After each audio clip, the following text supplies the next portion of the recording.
Hi.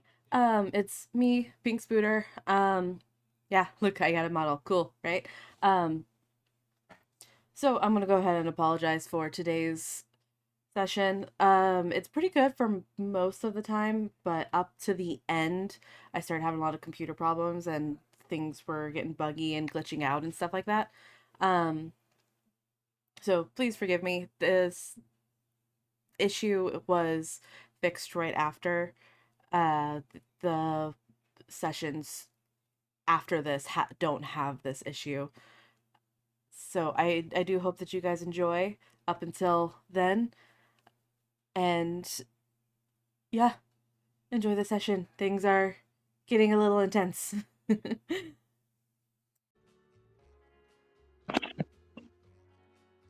are a bit late, but it's okay.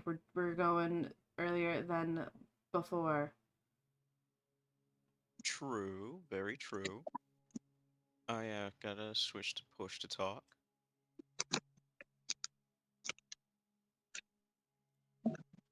So this should be correctly sized, right? Yeah. Oh, I don't see your Oh, it's because I didn't do the thing. Hold on. overlay yet. Yeah, no, I didn't do the thing. That's my bad. Okay. Did I not? Oh no, but I have it bookmarked. I was like, did I not pin it? No, it's not that. I have it bookmarked. There. Okay, you should know. Yep, I see.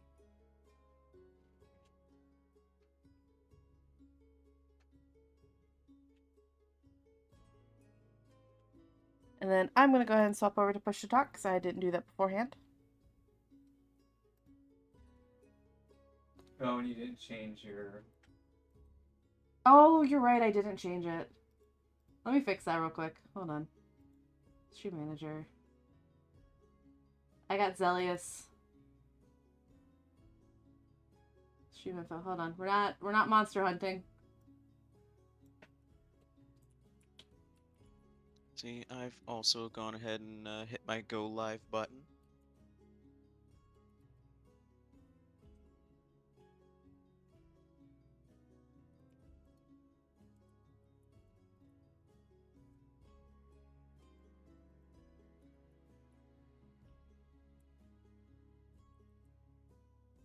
I have not. I didn't even change my stream info. That's what the boss lady is doing right now because I was like, hey, you didn't change that. No, I don't like that title. So how are all of Never you do that. coming alive if none of us have pulses anymore? I'm God. We can fake it. We all to come to life. That is a very interesting phrase that is not limited simply to traditional definitions of living. Electricity. Gratuitous usage of high voltage. I've tried that. It didn't That fix sounds like a good anything. time. I didn't. Yeah, I was gonna say. I didn't say anything about fixing things. I was just talking about good times. Okay, there it is. And then the war crimes? The war crimes are secondary to the fun. I mean, Oh Canada's playing in my head for reasons only Raz knows. Oh, I know. Yes. I don't know how. I don't know if it's been Oh, like you've that. suffered at the hand of his beautifully constructed Uh-oh. cardboard monstrosity that makes me twitch just a little thinking about when he drew the two right he needed every time we played. Yes, but that's not what I talk. Oh, I don't know about that. I just know about Canadian war crimes. Oh yeah, I forgot I pushed talk on. I don't know how. Um, I don't know if it's been like this since the beginning, but like, I had to nudge up the dice roll channel, like chat window screen, and it was like sinking into Jay's little box. Oh, weird. I'm about to have to go back and watch the past things to see if it's been like that. It's a I don't J feel in a like it was like box. that before. I don't know.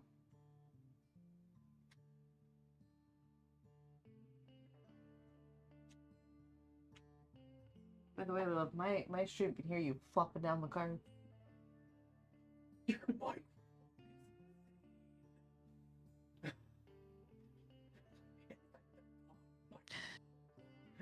Why pre-tell start screen are you not starting?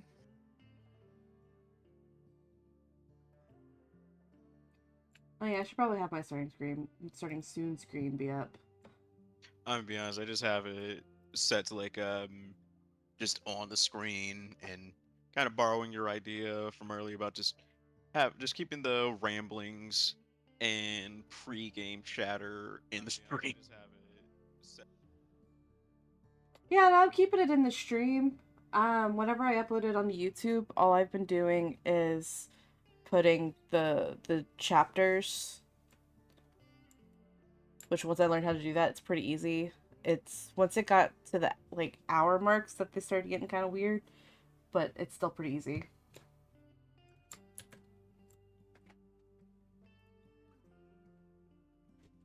That makes sense.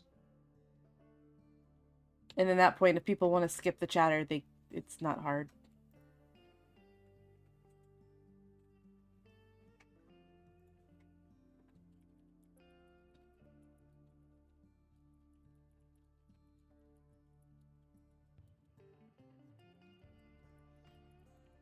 It's still showing up as like you doing Monster Hunter instead of VTM. So just warning you there. Refresh the page.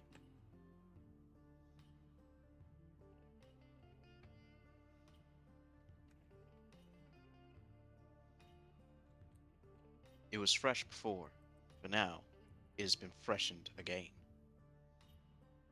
Yeah, because it's showing on mine that it's correct. Got it.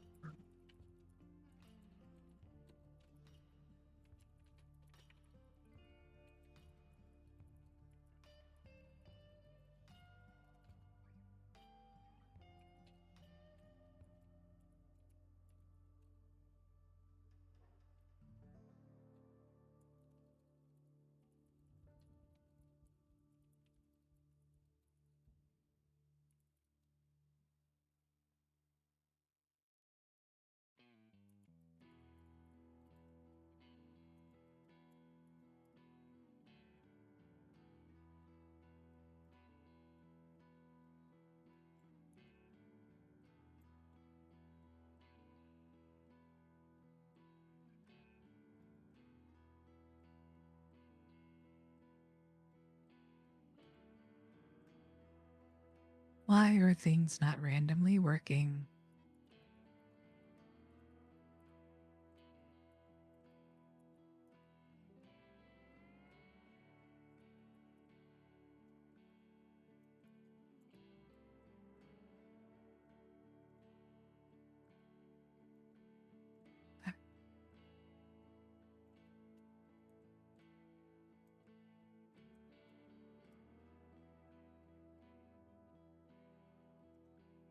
Oh, that's bad. What happened? The reason this thing is not working is because my one server is not responding. And I don't know why. And it's a very important server.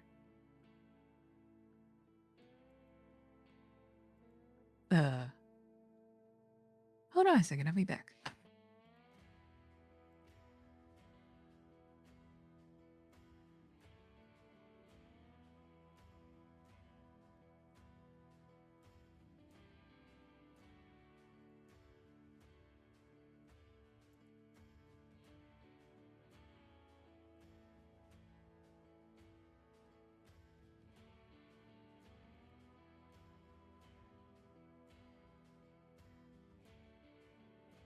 Wait, please tell me I saved it.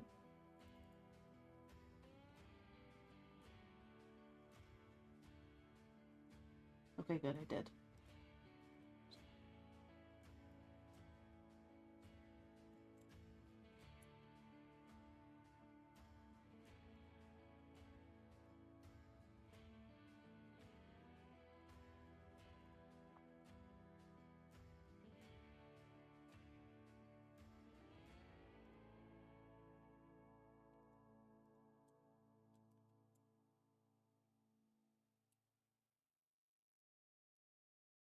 It's weird watching her look down and seeing her eyes shift. Right?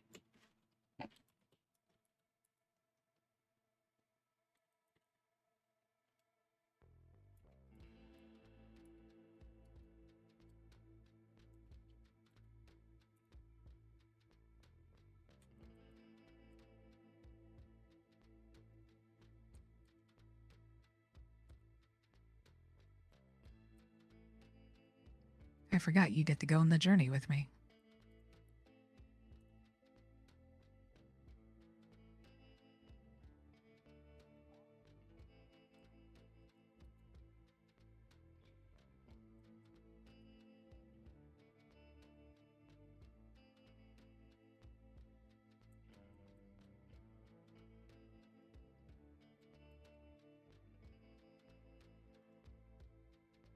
We did indeed. We got to see your model doing a bunch of spinnies and looking around.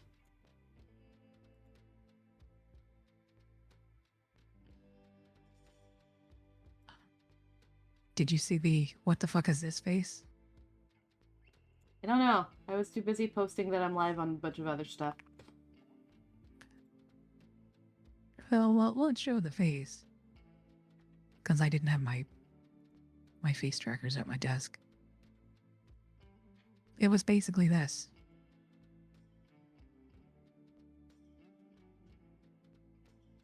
Yes. Nice. Hold on.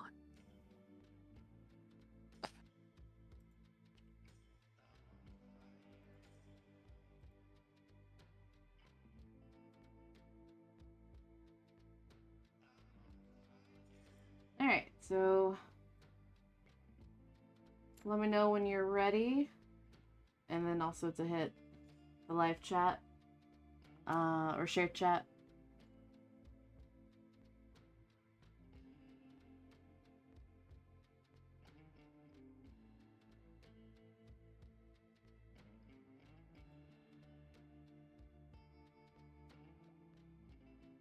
Feeling pretty ready myself. I've got stuff posted to the socials that I at least remember to post to. I'm gonna give it like 15 more seconds to boot up here. Okay, no biggie. I'm just waiting till pretty much everyone's ready to swap to my off of my starting soon screen because that makes it easier on the YouTube whenever I try to figure out where I need to put the bookmarks. There it is. Alright, I've got music going now. Yeah, music.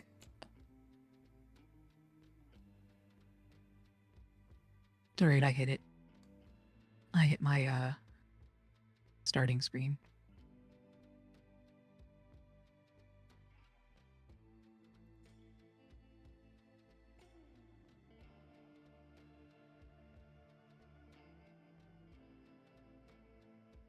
Alright, is everyone else ready? I'm ready. Ready? Herdy.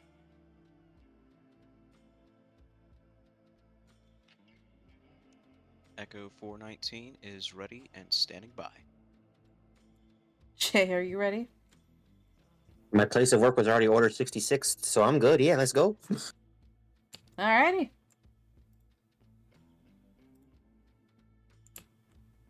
And where we left off at last week. Well, first of all, everyone, welcome. Welcome to more Houston by Night, episode 4. This is the 4th week of us doing this, guys. But, yeah, welcome back, everybody. Last we left off at, everyone had just left the church, the final crime scene. And one of the local Nosferatu spoke with you guys and gave you a list of where they had seen at least 2 of the people that had been dropping off the other shovelheads.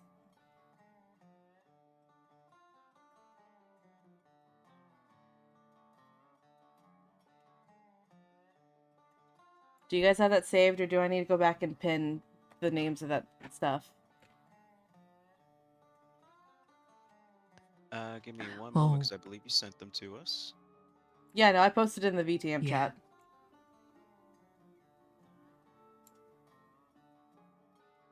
And then it got clogged. It's fine.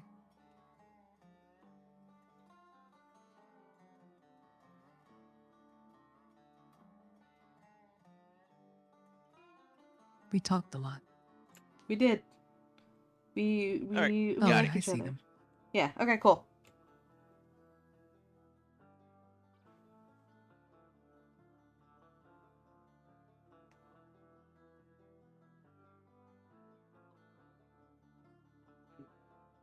Yeah, you guys are sitting outside. It's probably like I don't know, close to midnight. Not quite, like 10, 11 o'clock. It's close to midnight. Exactly. Turlo reference. Gotta have it. I feel like that fits this group. If I thought I could do the dance, I would.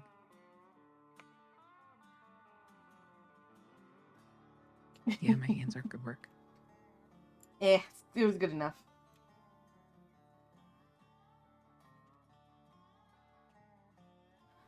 So, what would you guys like to do? Ray will more or Ah. less just see like Iron Heights. That will be very interesting. Well, yeah, just a reminder, Looney. Ray has a -1 dice to all of her rolls still. Yep. hmm Because even though she has been convinced she's not stuck in the nightmare, um, that she's still going to be shaken up about it the whole night. Yep. Understandable. Nobody's gonna go through what you just did and just went, yeah, hunky dory.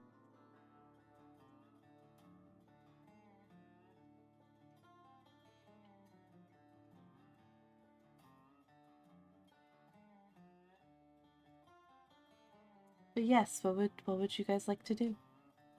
You've been given the list. You've been chewed out.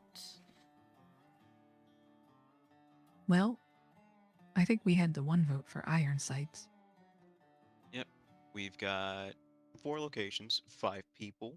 So we can either handle this one of two ways. We can either split up and either cover ground more quickly but more risky, or we can tackle these places as a group, which is slower, but at least none of us are going to be caught by ourselves. I vote for group. Our dear Overlord, we're looking for 2 people, correct? Yeah, there are 2 kindred that had been seen. And the one has been noted to be in some form of relation to Cal, correct? Repeat that? And the one was noted to be in some form of relations to Cal, correct? They have history.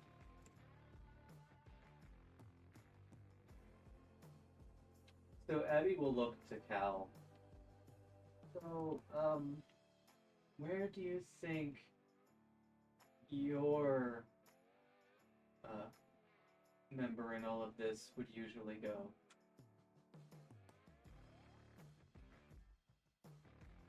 I'd say, going off of previous habits, one of the nightclubs.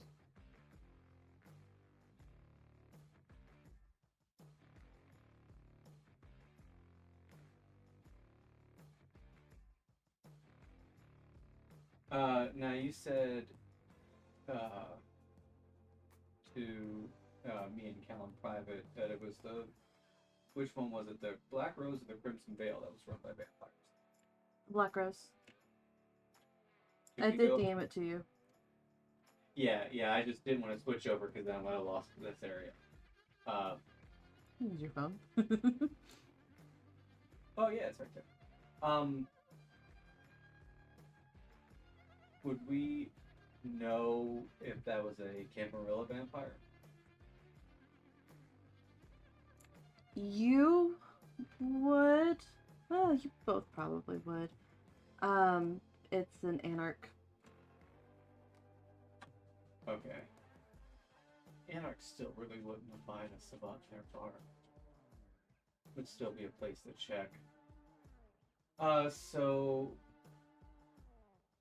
Abby looks to Cal, knowing that he knows a little about the city like she does. We know that the Black Rose is owned and operated by an anarch. Maybe we can check there. Sometimes they act as a neutral zone.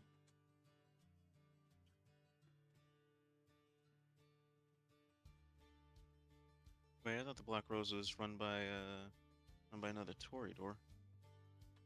Yeah, and I said anarch as in that's the faction they're with. Oh. Okay, my bad. I got stuff mixed up. Yeah, the three factions that you would be aware of, most of you, all but Ray, honestly, would be aware of, would be the Camarilla, which is what you guys are in, the Anarchs, and then the Sabat.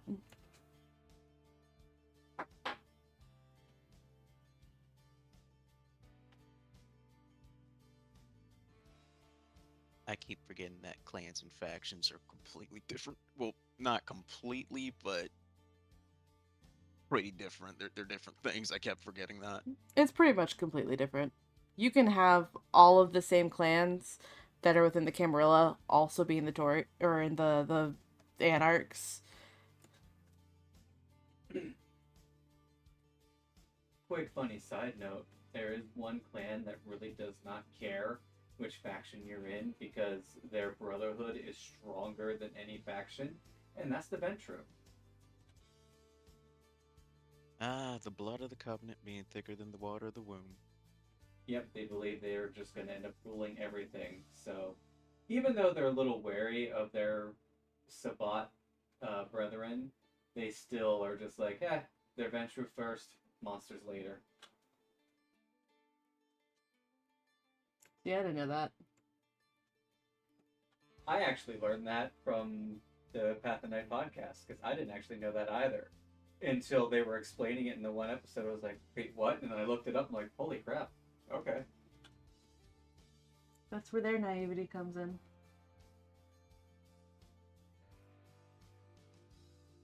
But yeah, anyway. And just making sure we're all on the same page here. We're saying that Black Rose, that would probably be the neutral ground for people. Anarchs tend to have a don't fuck around and you won't find out policy. And as long as the vampires in question kept secret about who their alliance was with, they're probably welcome at the bar. Oh, I like that rule. Plan for my place. Deal DFO DFA. Exactly. I think I got it backwards. Yeah. Yeah, you had it backwards. It's okay. Stringed out reverse. But yeah, I don't know if that's where they'll be, but I can't imagine a Toreador wanting to frequent an abandoned warehouse. Maybe their counterpart in all this would, but I feel like she would definitely go for the club scene.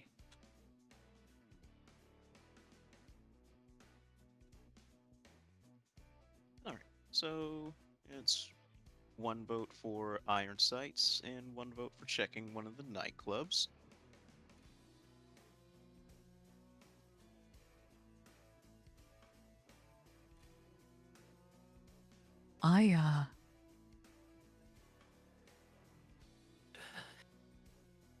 I'll rely on you guys' experience here. Y'all are the ones that knew the town. We're just the visitors here in that regard. And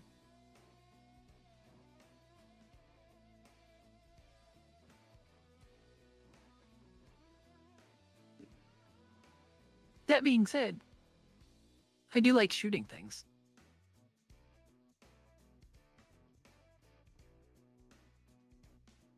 The problem is, I can't go to most public places. Any public place.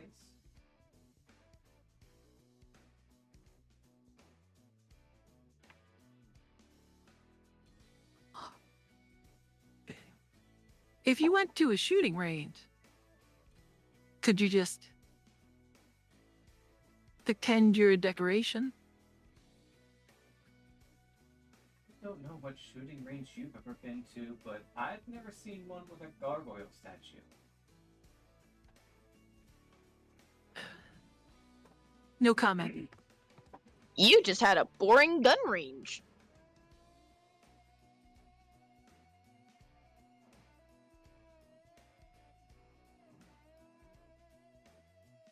Clearly, you've never been to a Wait. goth gun range.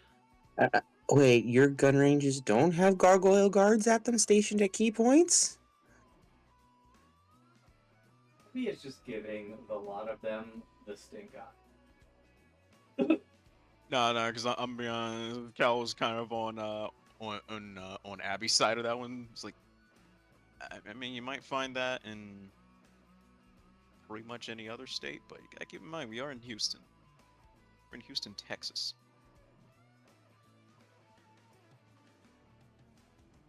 Well, if anything, that would mean you'd have more variety of gun ranges. For some You're reason, gonna have a to agree lot of with, them like you the know, cowboy Flavana. aesthetics.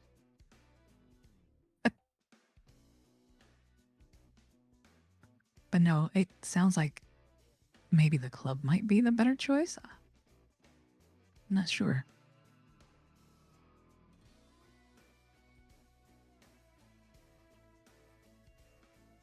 Hear me out. Hear me out. Yeah, we might find one of them at one of these clubs, but we still got our big mystery man. We've got no idea where he's at. I say nothing wrong with checking the silo beforehand. Check there, maybe we can catch him alone, and if that's the case, then we'd have the numbers.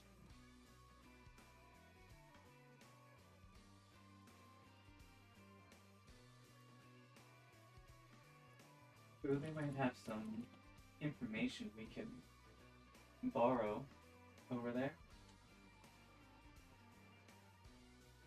Yes, exactly. So, just my personal opinion here. I say we check the silo, hope we can catch this guy slinking around by himself, and from there we can corner him, ask him some questions, and who knows, maybe he'll tell us everything we need to know, and we can skip the others.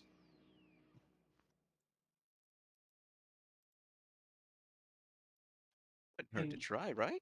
we're going after the lady at some point too. She's not off the hook.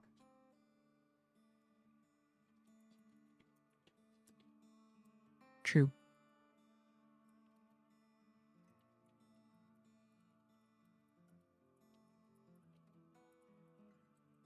Valid point, and very true. So, really, for this one, that was just my 2 cents. But really, what do the rest of you like really want to crack down on first then? Just given all the thoughts we're putting into this.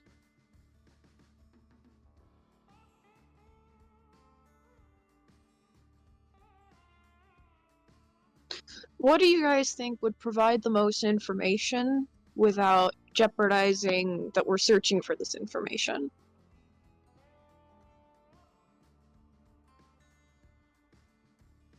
Because if we go to the warehouse alone, there's going to be the chance that there might be backup. That backup might escape. But that's also the same for the nightclub and for the gun range. All of them could have the potentiality of us getting caught. So which one has the most, and which one has the most escape ability for in case somebody is running away? To be fair, the gun range, by definition, is chock full of a bunch of firearms, and, well, where that's probably not much of a threat to me. Our friends, the Red Mages here, may not want to take bullets.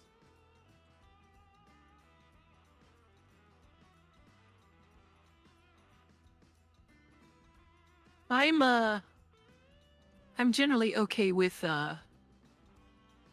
giving the bullets. The receiving, not probably so much. Let's see. In They're terms of not fun. escapability, there's a lot more places to run and hide at within a warehouse.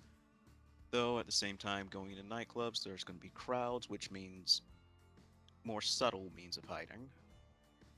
I mean, I look at it this way. No one can escape a warehouse if you rip out all the support beams and it collapses. And if the place is old, then people just assume that it's structurally unsound in the first place and it's a lot easier to clean up. Abby puts her hands on her hips. I make a great wrecking ball. All the more reason to check the warehouse. Sounds like it's decided then. Also, it feels like Cal doesn't want to interact with the other Toreador right now, so it's probably best to deal with the warehouse first.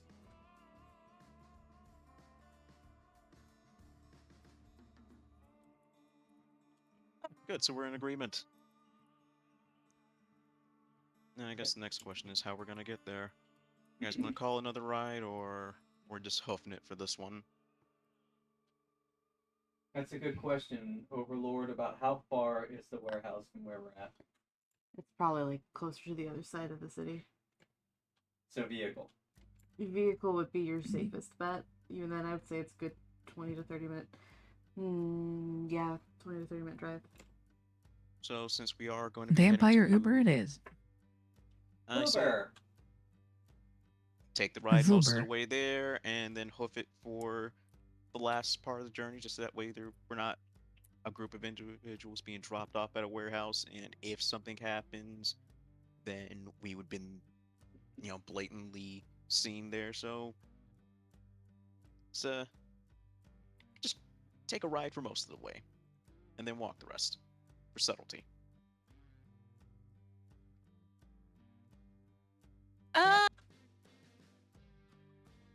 Yeah. I don't think we'd want that electronic record.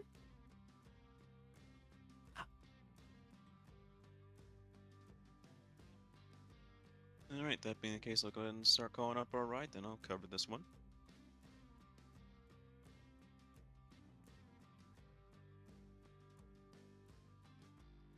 Probably a little bit of a dumb question, but I'm gonna ask anyway. Abby, do you want to take the ride with us?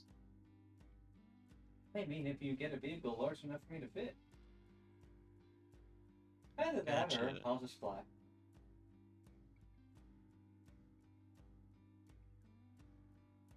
You can make that decision. Uber XL it is then. Let's be fair, even then, I don't. Unless, like, a big ol' a truck with a lot of seating drives up and then she could get in the back of the truck. I don't know if there's gonna be a car big enough for all of you plus Abby because of her wings. Yeah, but the wings tuck down. I wear them like a cloak. And then I wear the cloak over top. I'll still do the XL just in case, just because I don't know about the rest of you, but I've been in cramped vehicles before, and practically sitting on someone's lap makes for a very awkward ride. I feel like there would be a logistics issue, also with the suspension of said vehicle. I'm not Considering, that heavy. I'm not actually made You out did of say you're a stone. wrecking ball. Well, yeah, I'm jacked.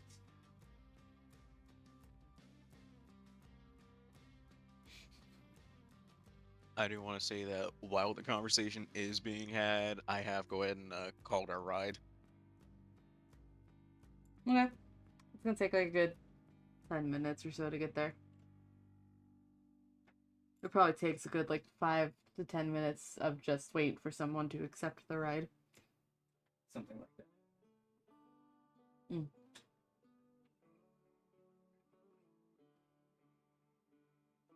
So, besides, panic and mayhem, what do you usually do around here for fun? Right things. Excellent. Well, if I'm not working, then I might be doing a little bit of mixology at home, trying to figure out what sort of new concoctions I can put together for my bar menu.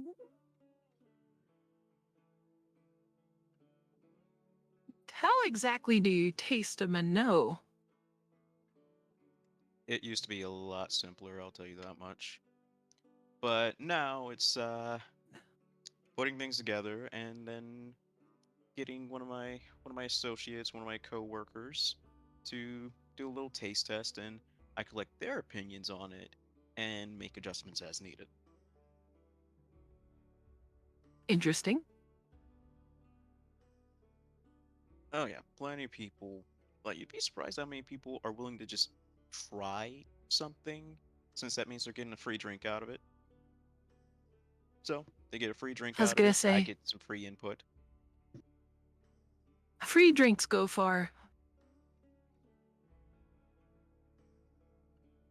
Uh, I miss the simpler days where I could just mix it at home, taste it myself, and make those adjustments. It was a lot faster back then. I'll tell you that much.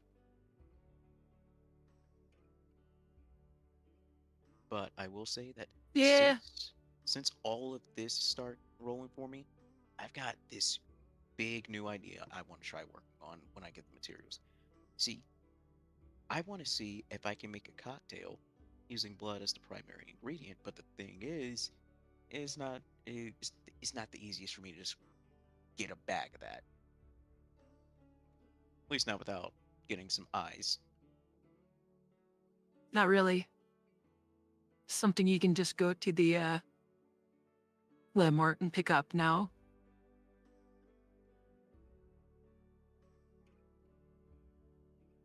Yeah, so as far as making cocktails for the human clientele, that part that's a bit more complicated, but it's doable.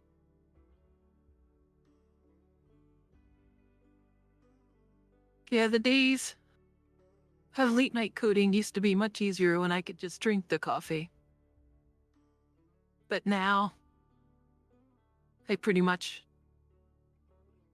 when I want my caffeine hit, it's a little difficult. It's a little tedious to drink the person who drank the coffee, and it's just not the same. There's a lot more steps involved.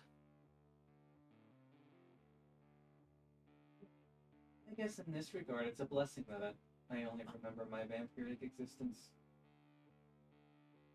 I don't have anything to look back at. Yeah, it's not really missing things as much as it is the simplicity of some of the things that you enjoyed in the past.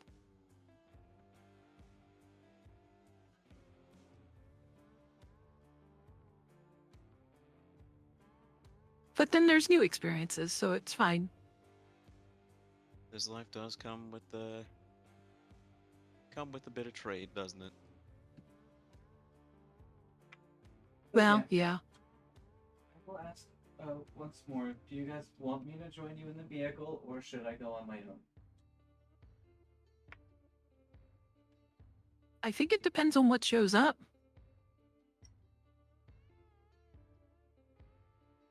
If there's room, there's more the merrier. Which, by about now, something would have shown up, and it would be a big ol' SUV. I don't know cars, so I'm sticking to the bare basics here, guys. I'm sorry. Totally fair. And maybe like a big old Suburban rolls up. Yeah. Soccer mom car. So then the simplistic question is there enough room? They see 8. Technically speaking.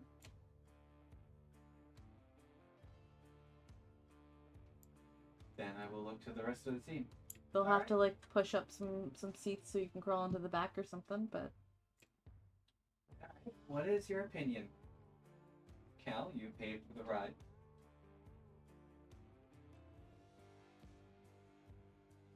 More the merrier. Everybody go ahead and pile in. Okay, me first. And she just barrels to the vehicle. she's just excited to be in a car. Yes, absolutely. She doesn't get this opportunity very often. Low-key, why Cal suggested her getting in the car, to be honest. Look at that high empathy.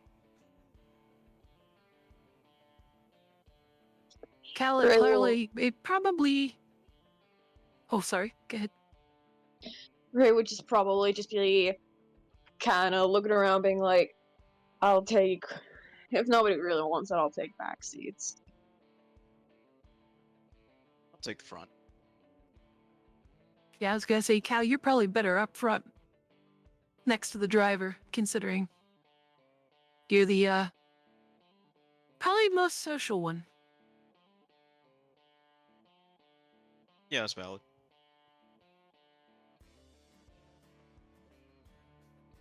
Which, as you guys all pile in, the driver for this one's like this middle-aged man, like older than middle-aged, like 50s. This like man in his 50s watching everyone partying. I'm like, oh man, you guys have a party or something? So many of you.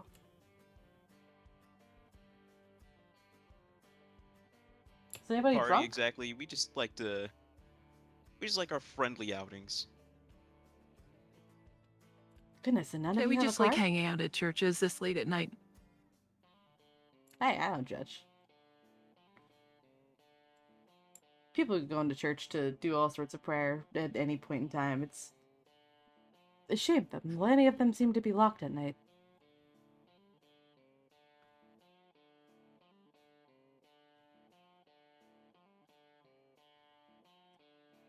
And at that, like, once everyone's Well, you in know. and, like, buckled up, he's, like, just driving.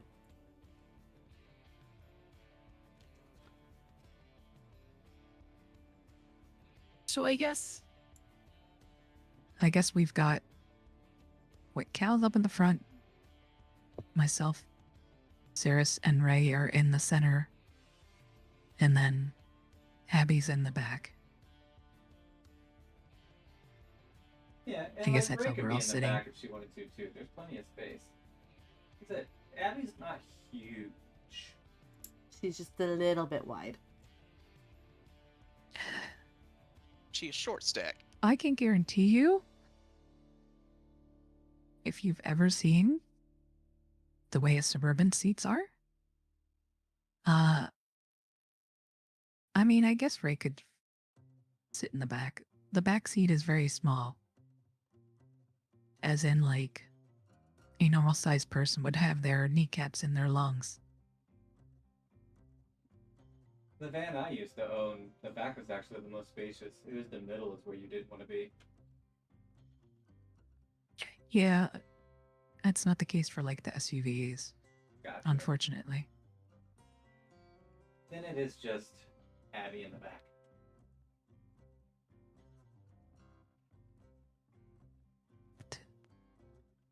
I forgot what I was gonna say now. Were you going to address the driver or somebody within the car? Somebody else within the car? I think, oh, I remember. So I would, look at Ray and, so. You talk to birds long. Not in the way you'd understand. I'm kind of used to using the ability of nature more than the ability of man. It's a weird thing when it came to wandering the streets and cities. I mean, I've known about it, but I don't understand it at all, ever. For for me, what do you hear? What do you hear when I talk to Filbert? You sound like a bird. Okay, that's kind of a given. What I hear I from was pretty sure it was Filbert. a pro. The So, Raven Grove. uh, as Looney and Ray is getting ready to like explain how some weird stuff works with her, Abby reaches up from the back seat and just clumps her hand over her mouth. I'm just gonna look at the driver. And go, yeah, my friends don't get out very often, so they have different coping mechanisms. Is all. I'm trying to try and help them get out more, socialize with people a bit more. Yeah, the old man raises an eyebrow. I mean, I know that crows apparently can like mimic people or something, but like Sorry, my friend has a penchant for the psychedelics, and she just dropped acid before we got in the van. Please don't tell the officers. oh, I'm only okay, well that thinking. answers my question for earlier when I asked if anybody was drunk. Yeah, this is Right? just an internal thought process of Like, we you. could have gotten. This is internal. We could have gotten away with saying we're LARPers. Why are we druggies now? We could have said LARPers, but we went with we're druggies. Because people believe druggies before LARPers, let's be fair. To be fair, all I said was that my friends don't get out very often, so they have weird coping mechanisms. Ray, I look at the like driver behind in the the hand. mirror. Well, if you want to Okay. want to take about how you take about gifts instead. I just look at the driver in the mirror and Look, I'm a software developer. I talk to computers more than I normally do people. Oh really? You do software developing with like the technology and stuff? Like Sure, what? yeah. You work in IT? Yeah, yes. We'll say that. Oh, that's pretty cool. My son works in IT. Ah, nice. Excellent. Yeah, he's told me all sorts of stories about like the different kinds of people he talks to, and man, it's weird. Like I'm not good with technology, but some of the people that call in, woo. Like apparently there was one Yeah. lady, one boyfriend who like called in about what the girlfriend did to see if there's something he could fix. She apparently tried to wash his computer. She filled the whole thing with water, used soap and everything. Even I know you're not supposed to do that. Well, sometimes you get dust in there and you gotta clean things out. Although there are or appropriate methods. Yeah, don't they like sell stuff specifically at like Best Buy and through stuff? Yes. Best Shop? I don't know, I can't think of a non-brand adjacent. worst deal.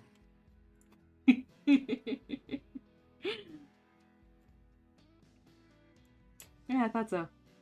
But yeah, no, there's some people that I do not envy that job. I wouldn't be able to do it, and not just because I don't understand most of it.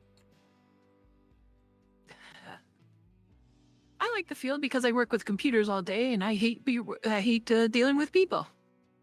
I would rather stab them. Honestly, I get that. Well, I wouldn't recommend it. There are some people that I feel like might deserve it at times. I know a lot of people that deserve stabbings. They generally frown upon it when I deliver them. Mm-hmm. I'm just gonna lean over and I kind of just sit there whisper and to smile. just gonna kind of lean over to the driver, like, we're working on her people skills and her filter. Just assuming she's joking. It's fine.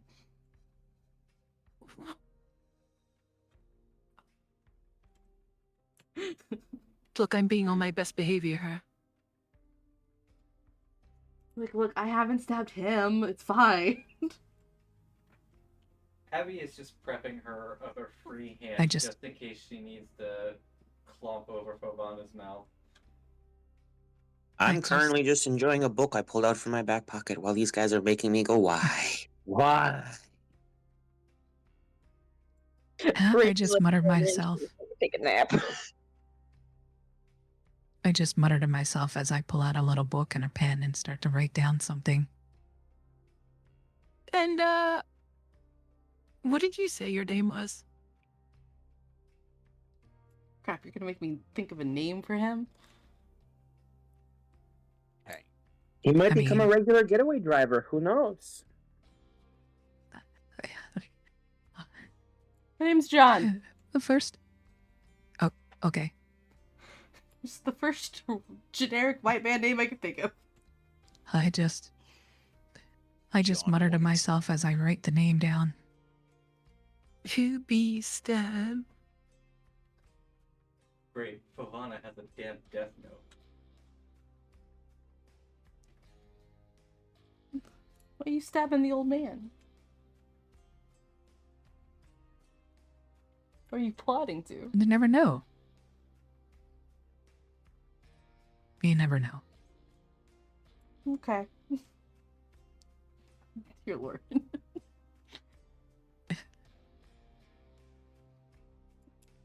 Unless there is more conversation you guys would like to role play out, we can fast forward to when he drops you guys off to some place nearby the warehouse, because I think you wanted the destination to be somewhat close, but not right at. Abby is I- praying to God that there's no more conversation in the vehicle. Yeah, I was gonna say, I feel after that exchange, the driver would probably we could probably feel the vehicle accelerate, Just a and there little would bit. probably be no more conversation. Just a little bit. If there is, it's probably between him and Calvin. Calvin seems much more delightful to talk to.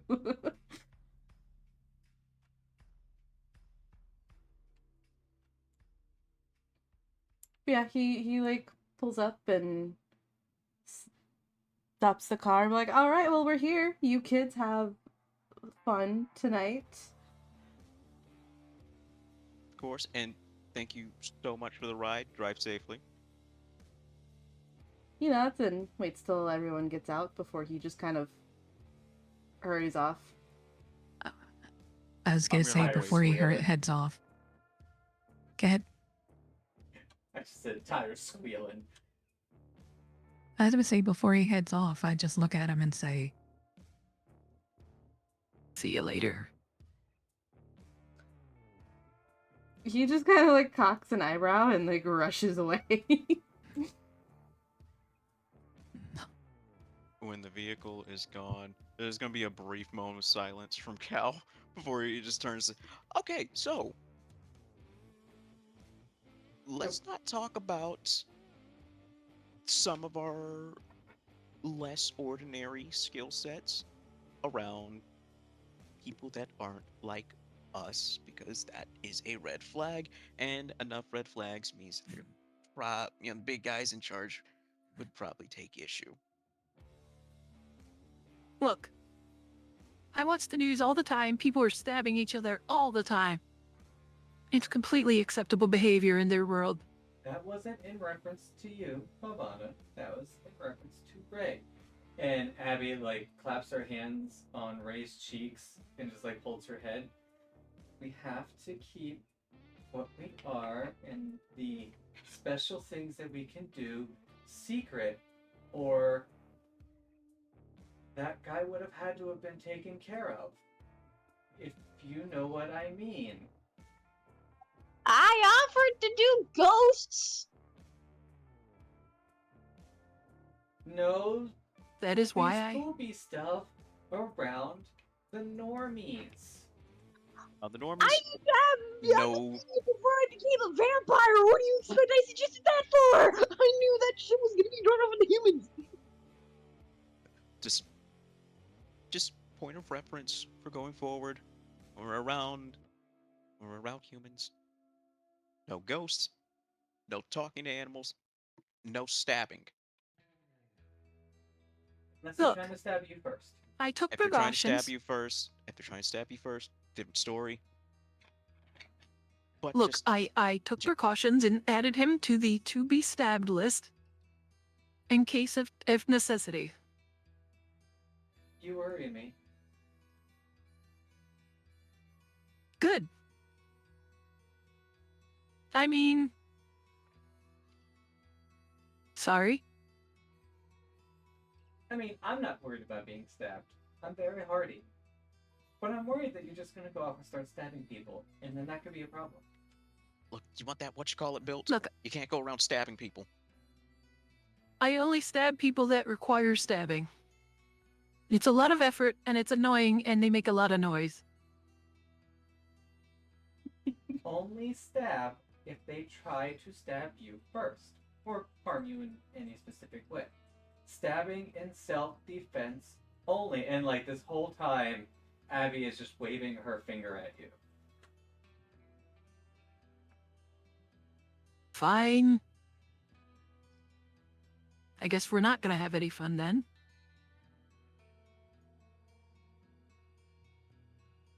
Let's just see how things play out with our destination, and while I'm personally not hoping for it, maybe we'll get to have your definition of fun if things go sideways.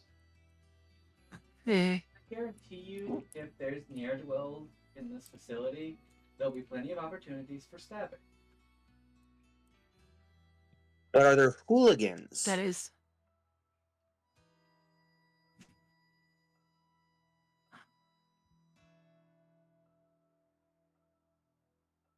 I don't know. Only one way to find out. Find the people and So, later.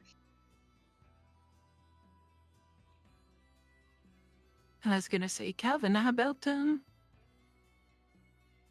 Calvin, Abby, do you know about, how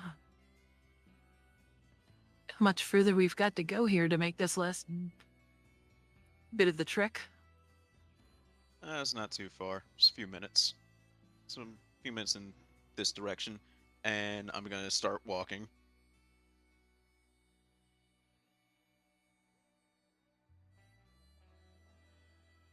Okay, after you, I suppose.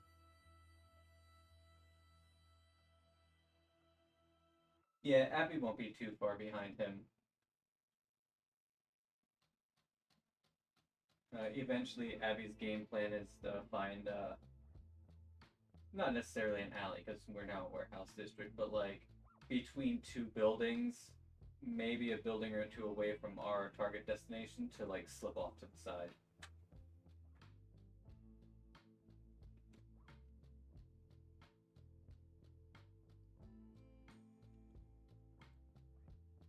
Eventually, Abby is going to try and take to the rooftops to see if there's any people walking around. If not, get a little higher view.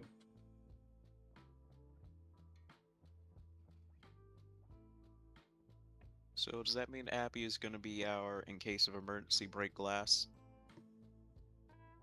Abby's got a lot of tricks up her sleeve, especially for these kinds of investigations. But she wants to get an aerial view. She's not the just in case. She is the primary when it comes to this. Perfect.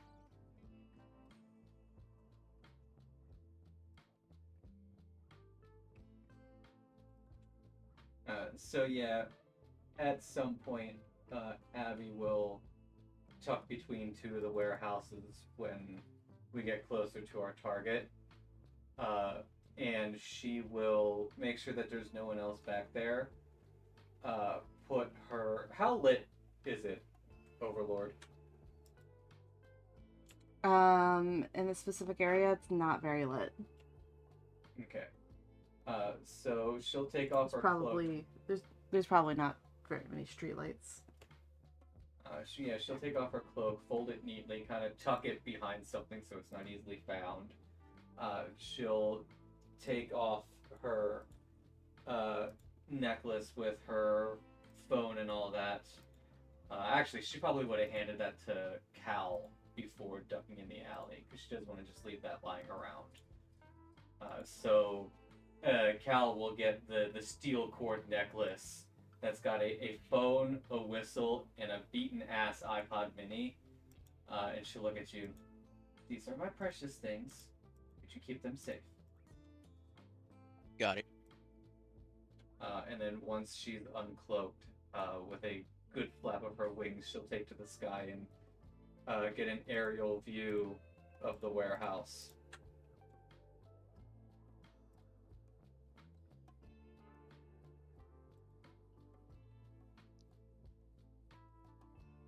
So, Fawn, I got a quick question for you. Issue. You and all the tech stuff. About how connected with tech are you?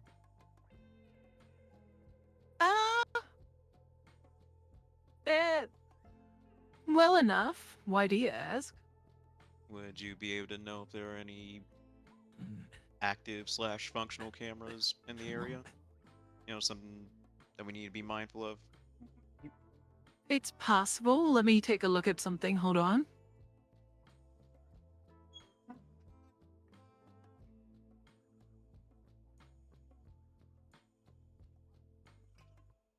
I'm actually trying to find the right page because I was about to pull that up anyway.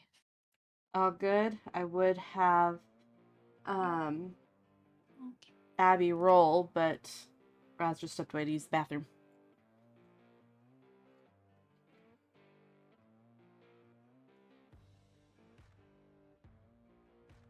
Hold on, I'm fighting to find the page. Let me. Bleep bleep bloop bloop bleep bleep bloop bloop. It's down there somewhere. Yeah, it is.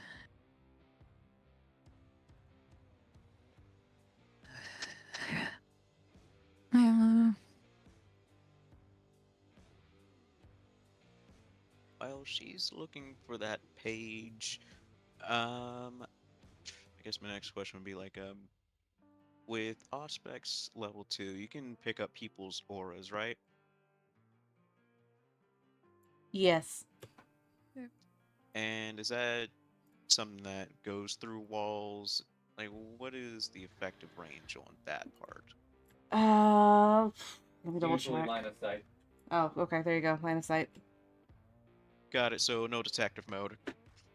Fair Yeah, enough. no, sorry. It's not like a video game where you can, like, crouch down and then suddenly you know where everybody is. Suddenly And it's you like can a see mini through map with all every the wall. dots. Yeah, no, sadly, that's not the case. Now, theoretically, if I you're like behind a crate in a wide open area, as long as like people are in an area that you can perceive, even if they can't perceive you, it works. And a small little tagline that's at the bottom of the level 2 Auspex description that a lot of people forget. It can be used as a ping mode. So, say you're walking into an area and you're like, I want to know where all the sad people are. You can ping for all the sad auras. Or I want to know where all the vampires are. You can ping for the pale vampiric auras. Okay, that sounds perfect. I would like to try pinging and looking for any vampiric auras. At least like So in the immediate area. I I think what guess the range on that would be technically, still. I guess technically, analyze would not apply to this because it would be like a single device, not necessarily a single targeted device. It looks like not like a general awareness of things in the area potentially.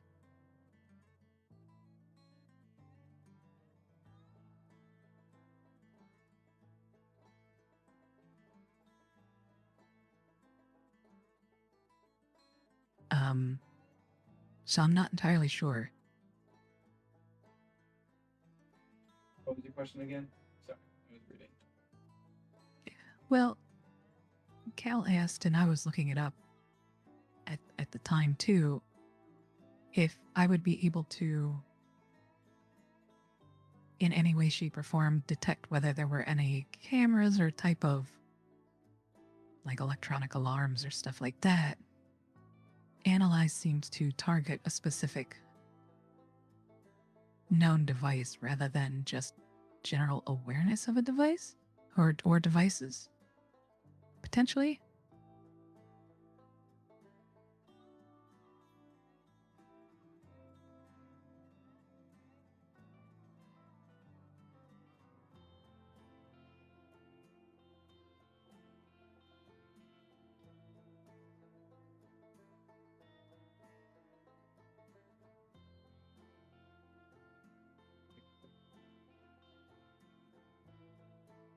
It's page 225, actually.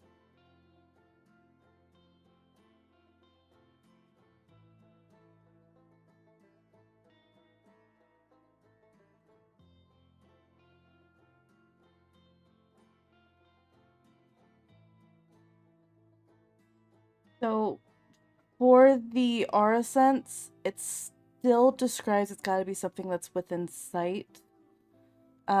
There is a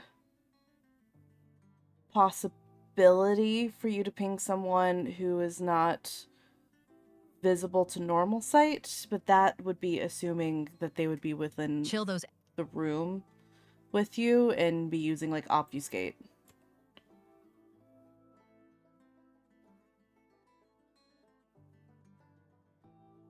So you would have to be actively using this once inside.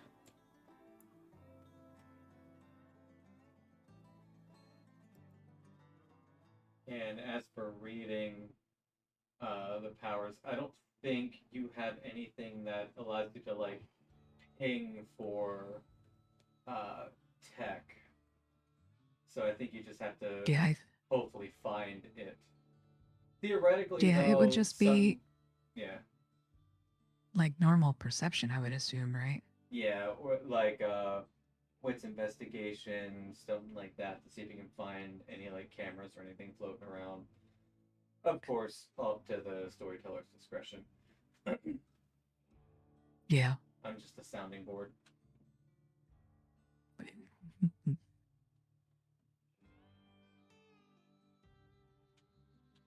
But yeah, I heard you say you wanted Abby to roll something. Yeah, remind me what you were wanting to do. Yeah, I'm scoping out the area. Bird's eye view.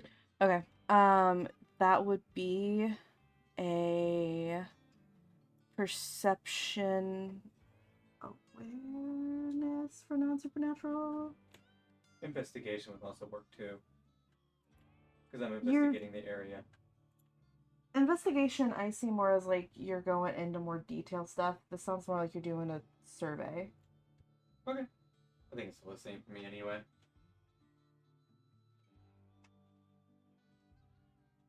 Yeah, no. I was smart. All of my perception abilities are exactly the same. Difficulty? Basic.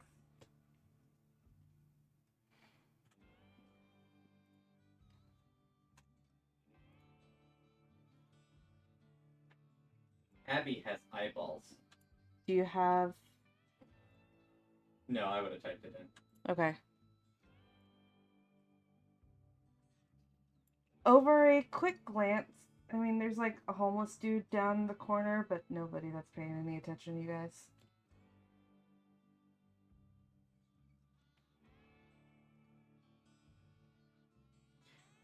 Okay, I will spend a blood point to activate my chameleon skin.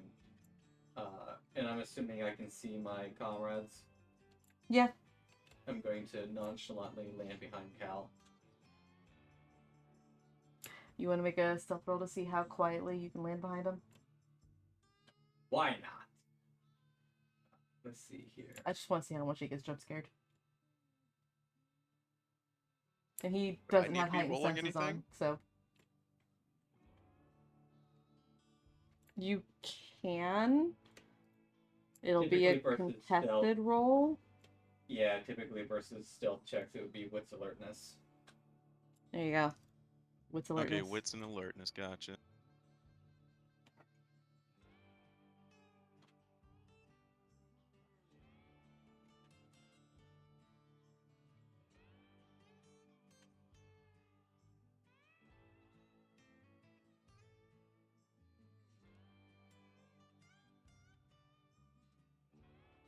Is there like a any random difficulty for that, or It's any Base diff contested 6. roll is always base, yeah, diff 6, unless I'm standing completely still, and then I'm harder to find. gotcha?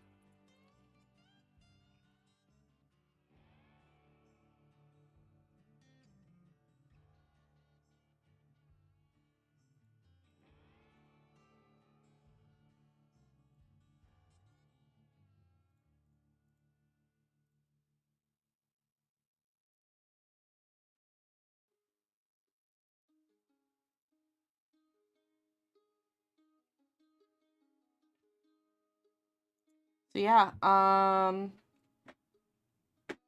You you don't just even. land so quietly behind Cal. He doesn't notice. Yep. There's not even a little brush of wind from her landing, and all you just hear is her voice whisper in your ear, "I don't see anyone patrolling." I'm assuming I recognize her voice immediately, right? Yeah, she's not trying to change it or anything. Okay, cool. Because like for a second, you do see Cal's fist clench, like he's getting ready to swing, but hearing that it's Abby, that hand relaxes immediately. Yeah, no, the only thing for him was, oh, suddenly there's a presence behind me. There wasn't one before, but there is now. Yeah, because like if I feel like suddenly, if you were not a vampire, you'd have to roll to not crap your pants. Pretty or if I much. had been not immediately shitting yourself, or not immediately throwing an elbow. So I mean, if we want to play devil's advocate, if you think this was enough to truly put the fear of something into Cal, uh, I can make you make a courage roll. yeah, you could make a courage roll. It wouldn't even have to be a high difficulty, but Cal may not necessarily be afraid, but a predator just came out of nowhere and whispered in your ear, your beast might be shitting its pants. I'll leave that up to you, though.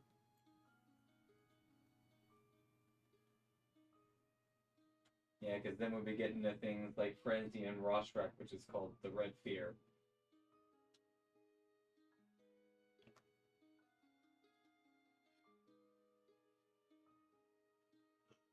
I will say, if you did decide to do it, it would not be a high difficulty. Like a difficulty against like immediately swinging. Kind of. No, it would be the beast taking control to try and run away from Abby. Yeah. I don't think Cal's that bad off. It's not you, it's the beast. It's that separate monstrous entity that's inside all vampires. So, like frenzying and fear frenzy, that's all based on the monster that's inside us, not us themselves. Uh, this was a very important thing that an old character of mine used to play on. Like, he would cast illusory fire right in front of somebody's face. The person may not have believed the fire was real, but the beast is a fucking idiot. Okay. So, do you want me to roll? Like I said, I'll leave that up to you. I'd probably put the base difficulty for it as like a 4. To be a flat courage. You recognize it. It's like the voice. I think it's something that you could somewhat easily keep contained. But also, I don't remember what your courage is at, so.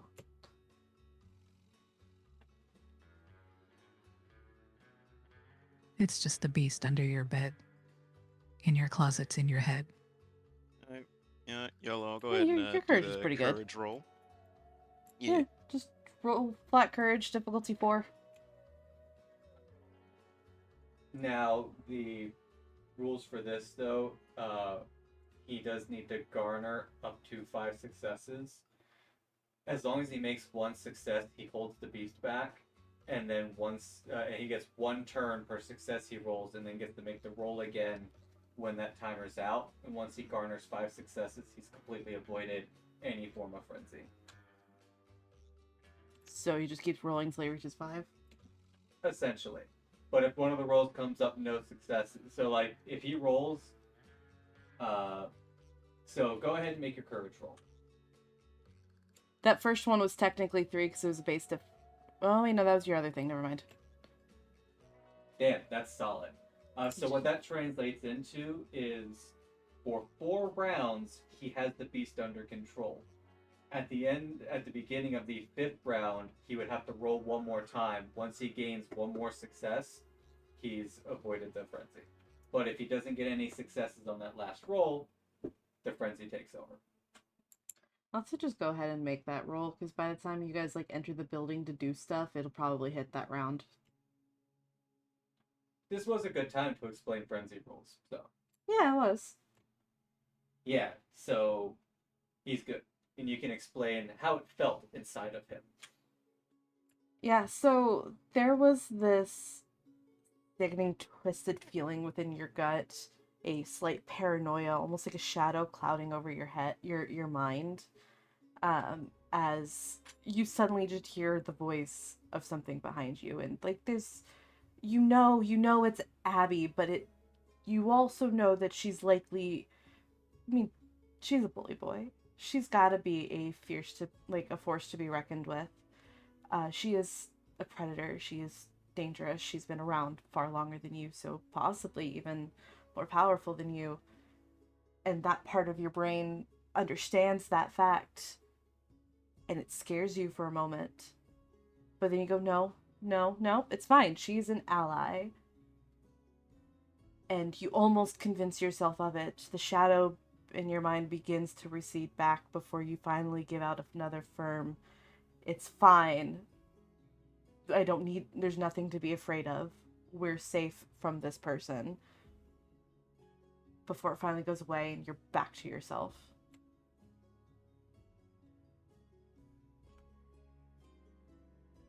Okay, so no one in the immediate area to be concerned with? None that I found. Um,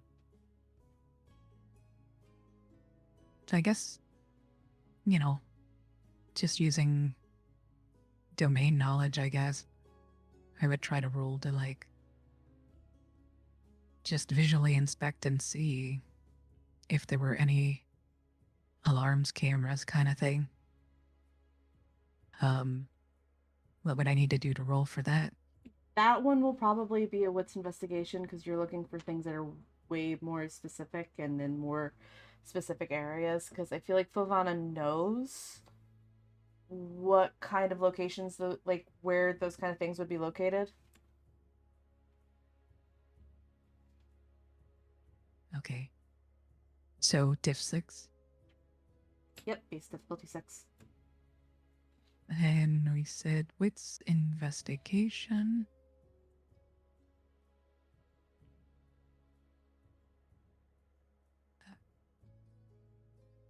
Well, Damn, the dice is the hot tonight. All right, so you're looking for cameras and alarms. yeah.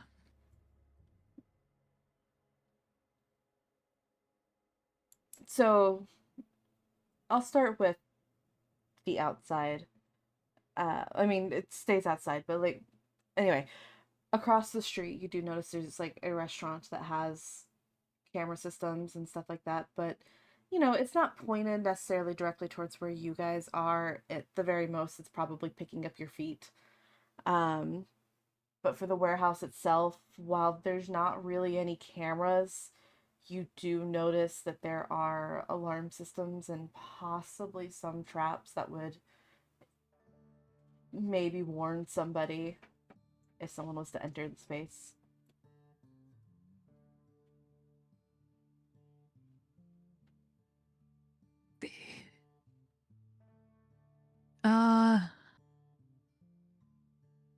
Hold on 1 second. While Fovana brainstorms, Abby's struck with a childlike desire to do something dumb funny, and with her chameleon skin on, extends one of her wings over Cal so he looks like a disembodied head. Basically, like, wraps him in her wings, and since her chameleon skin is over top of his torso, there's just a floating Cal head. And then she chuckles. Would we, I love it. I guess at this point, would we...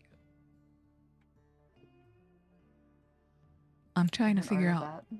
would I understand what is going on, like seeing the exchange between you two? I have a joke out of character. Oh my god, it's the headless bartender. No, Well- it's the bodiless bartender. He still has his head. So as per, if you understand what's going on with the exchange between them, I think she only showed the chameleon skin to Ray. Now, granted, you being a Tremere, it would be easy to ascertain that you might understand gargoyles can go chameleon mode. Yeah, make an intelligence occult roll, difficulty 5.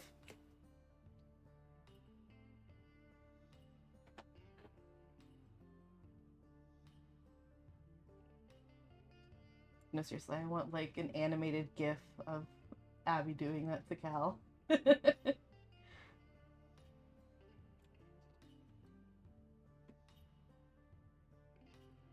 Okay. Yeah, you absolutely know Abby's fucking around with chameleon skin and hiding parts of Cal if she can. Okay. She's just in a silly, At this goofy point, then mood. I'd look over and say, Getting ahead in life, I see.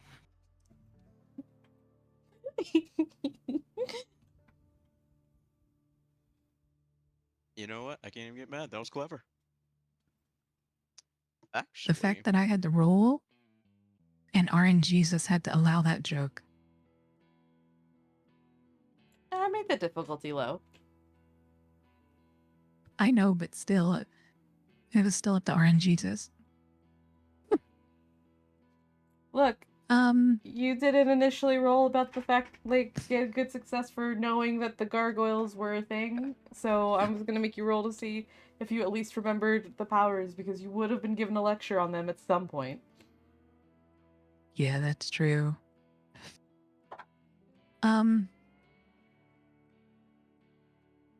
Okay. So, I would know about the alarm system, or that there would be something there. Would touching the door count as touching part of the alarm system or not?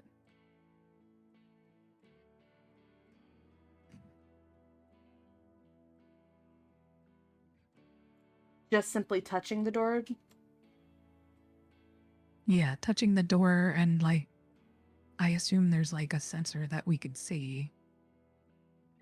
So like touching the door sensor or whatever, would be considered touching the alarm Bavana, system? do we need something electronic turned off? So, Well, no, touching the door would not trigger the alarm. it's not triggering it.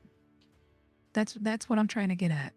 I'm trying to figure out, like, if I could. Oh, my dog is licking my hand as I'm sitting here trying to have a conversation.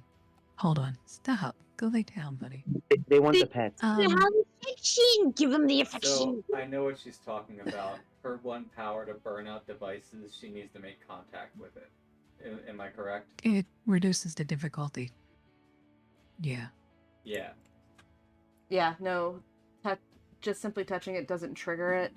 Um, That's this also why I'm asking if specific there's trap, something.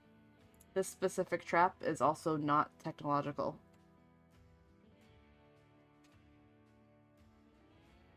Interesting. Okay. There are technological traps. You can probably assume that there are technological traps. They're just not immediately outside.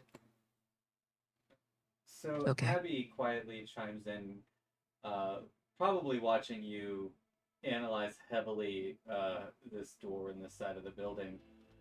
I can see if there's anyone inside before we try to get in.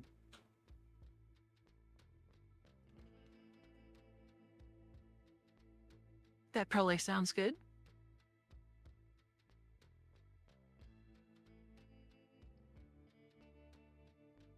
And Abby's going to touch the wall because she just needs to make contact with any part of the building.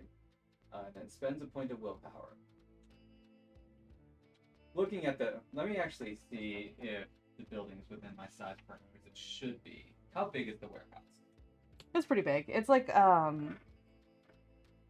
it's not like just absolutely massive, but I would say about like a medium-sized warehouse building. There'd be a lot of rooms.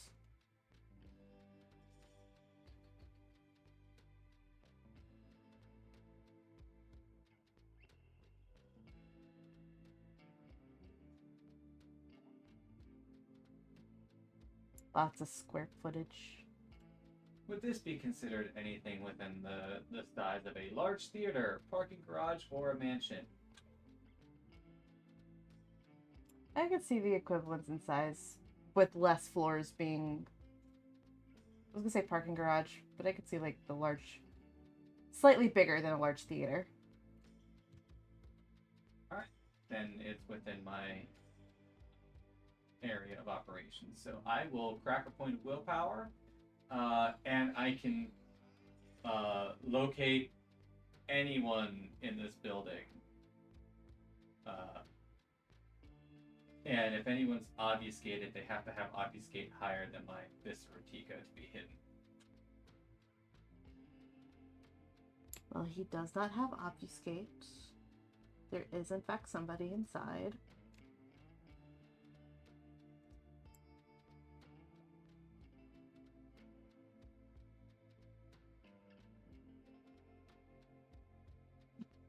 I actually have an idea. After what Raz says, I apologize. Okay. And yeah, that's about the most I get. I get the vibe, and like if I know the person, like if I'm looking for a specific person, I could pinpoint them. Uh, did we ever get a description of Mystery Man #2? A big one. He was like pretty tall, but like normal human kind of tall, like in the 6 foot range, not like the prince kind of tall. Um, he had a very athletic, like physical athletic build, but his features were otherwise pretty generic. Oh, I do get to know what this guy looks like. If he was hidden by obfuscate, I would just know that they were there if I failed the roll.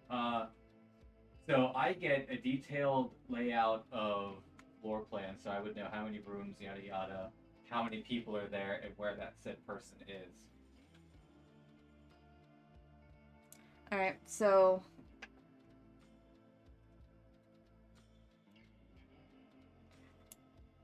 the warehouse itself, there's like the big area where they have all the storage and stuff like that, the generic one, plus like bathrooms, side rooms, a second floor that's also cut out open just to make for any other taller shelving and stuff like that. Um, and that has a bunch of different rooms. I'd say like in total, maybe 10 different rooms. And he is in one of them on the second floor. Does he feel like he fits our vague description? Yeah. Okay, cool. So still holding, no, no, it's still touching the building because the power is in effect until I break connection. You said second floor. Second floor. Abby looks at everyone. Was there only 2 floors? Yeah, there's only 2 floors. 2 floors, about 10 rooms, large room for storage. He is in, and she gives like the exact room that the one person is in. And he roughly fits the very vague description that we got. This might be our guy. And she's just stating all this very matter of fact, like she's lived her entire life in this building. That's a nifty trick.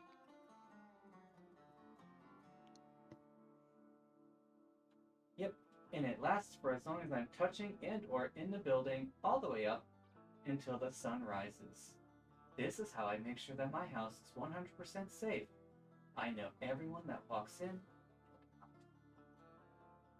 So I guess the question is, Next do we handle time- this politely and knock, or are we gonna be a bit more subtle?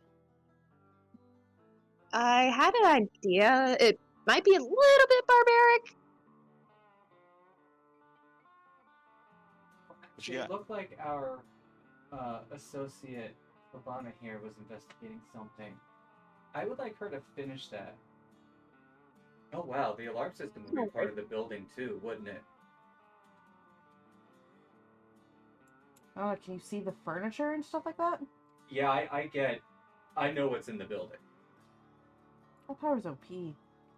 It costs me willpower every time I use it though. But it's still OP.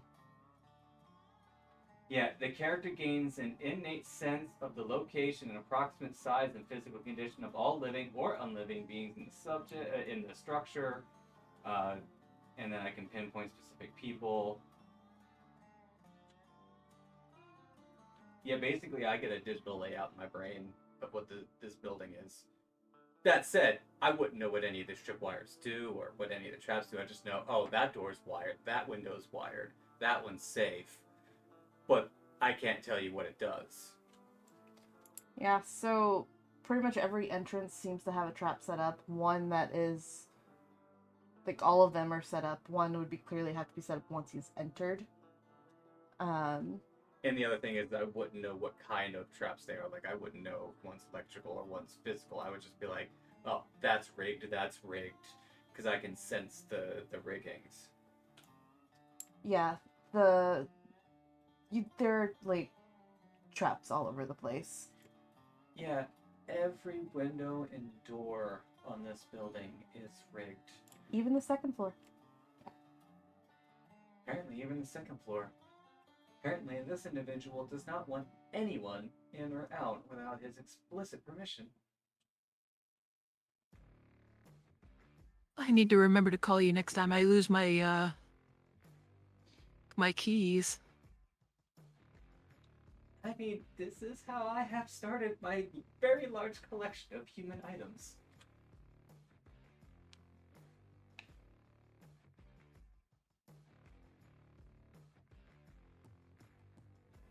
Listen, guys, gargoyles were made to be the perfect protectors, okay?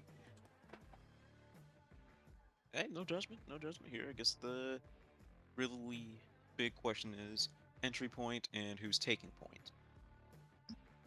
And I have an idea that kind of goes with the medium portion. Are there people that died here, either from like a long time ago to modern? Because I have the idea for Ray to speak, because obviously not all vampires see ghosts, so she might be able to get a really good description of who's in the building and what they have.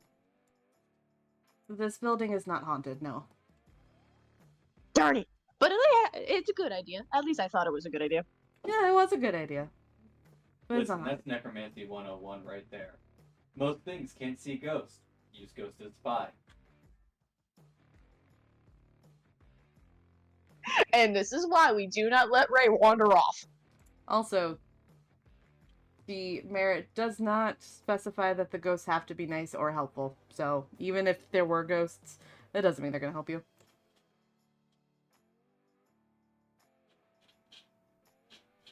Yeah, but at least it doesn't Sounds hurt like they could cause more issue.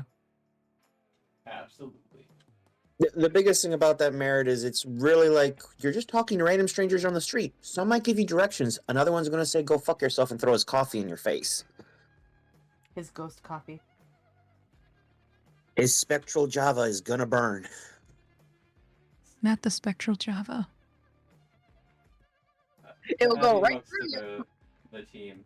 Alright, so who's good at disabling systems? If you let me see any electronic, I can make sure it's shut off for 10 minutes plus. I don't know which of these are electronic or not. I just know they're here.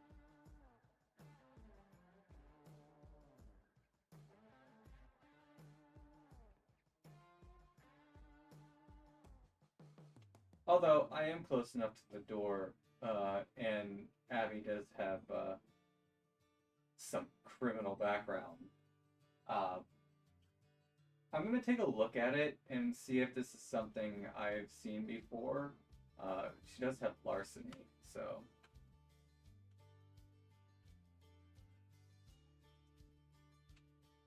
That's right, big shocker, guys. Abby does break in and entering. Emphasis on the breaking.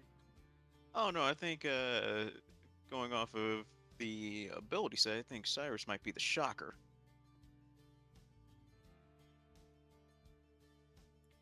Yep. Yeah, so the traps that are set out, at least in front of this door, they're pretty basic.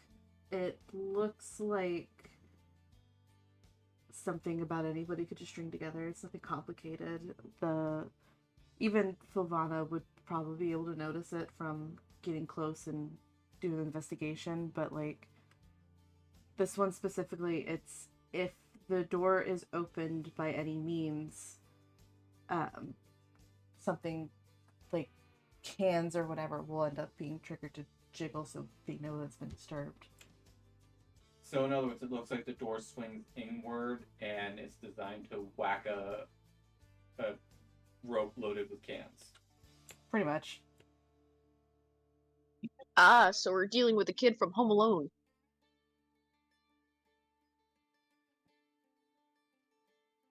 Or every cheap convenience store.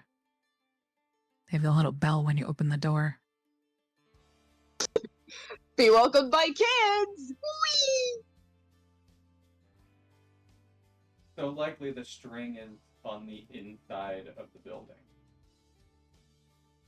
Correct.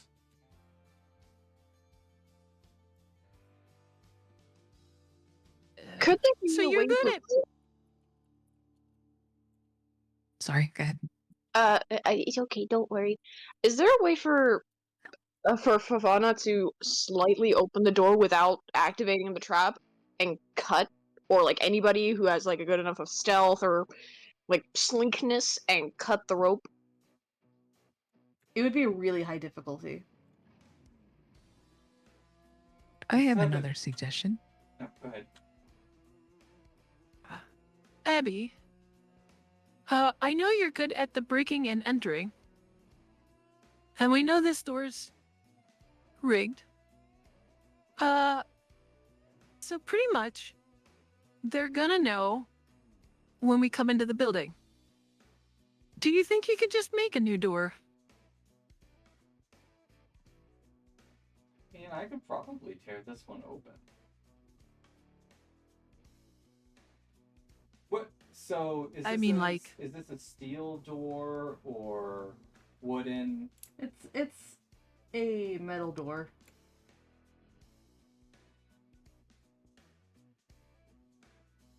And with my sight, is it solid metal or is it like two pieces of sheet metal with a hollow inside?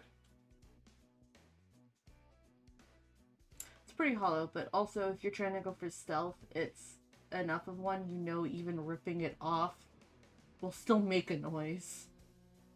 Well, Abby's initial idea is she could start not necessarily like tearing the door off, but with it being thin pieces, she could roll the corner to get to the rope. Because Abby's got the strength, she could roll this like a blunt, uh, especially with it being thin sheets of steel. But that's just one idea she has. I know Pavana was going to say something. I mean, my idea was basically just go through the door and grab the cans.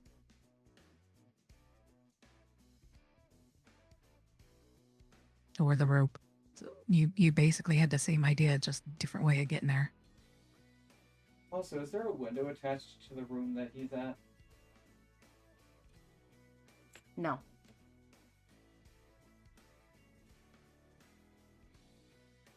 Shit, Abby's player just came up with an idea. But I don't know if Abby would have come up with this idea.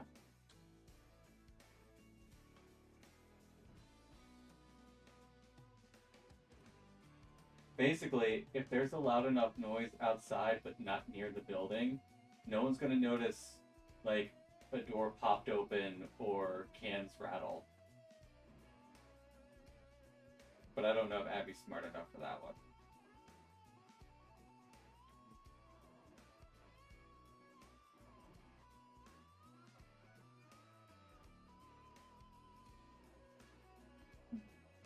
Could be like an intelligence larceny. If you want to roll to see if she'll come up with it. Sure, because it sounds like a half-decent idea. What diff do you want it to be at? Base difficulty 6.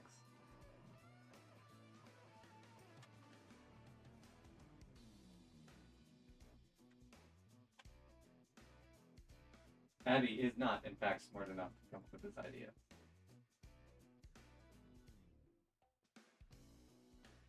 So, Abby will look at the rest of the group. So, should I try to fold the door open? Oh, by the way, are the hinges visible? Yeah.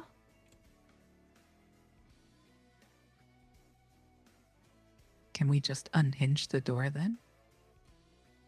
Yeah, because there's usually a holding pin for the hinges.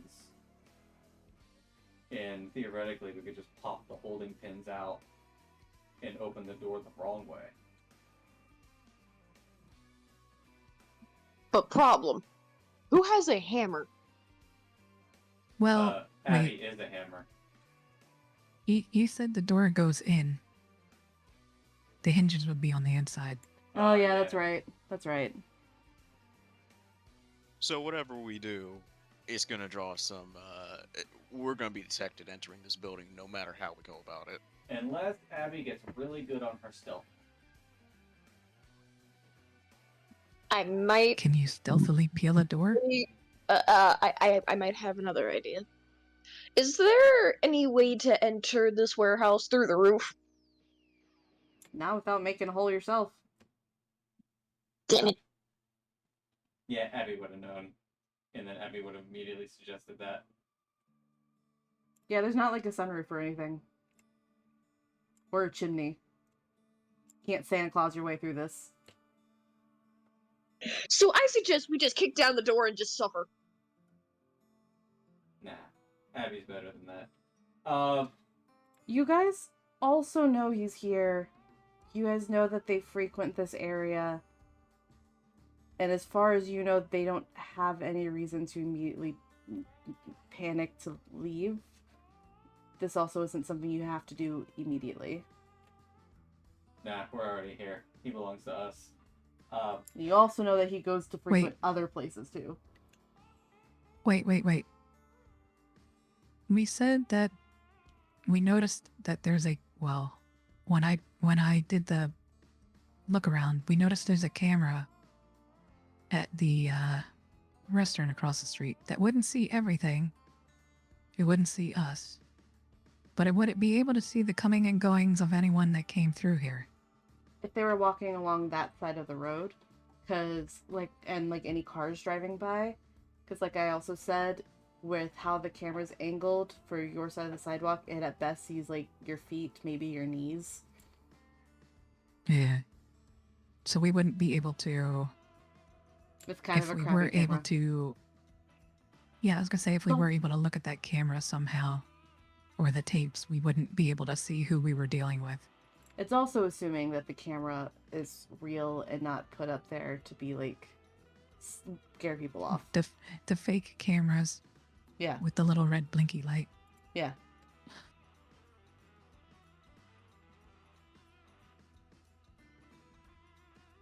Well, I can try to quietly pop the can open.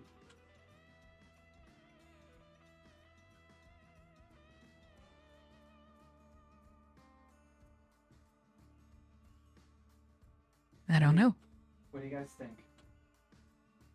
Yeah. You have a chance of doing this stealthily. By the way, I just love the fact that there is, in fact, a disembodied voice talking to all of you guys.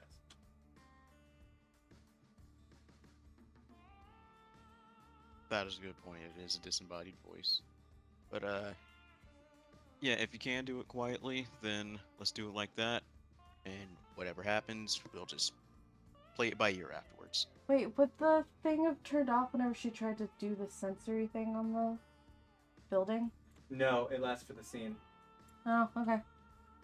Yeah, technically, the only time it turns off is when I willingly turn off. However, if I move too fast, it blurs, and then the stealth bonus doesn't take in.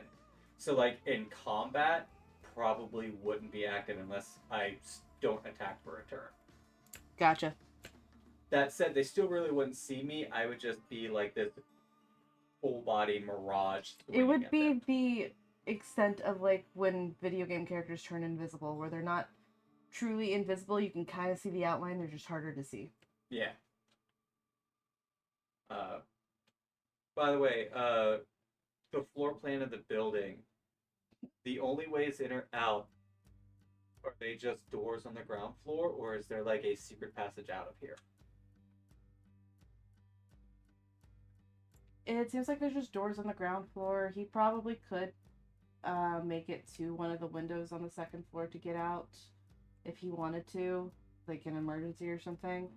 But like I said, there is one door where it seems like anytime he enters, he has to set the trap or unset it in order to enter and exit.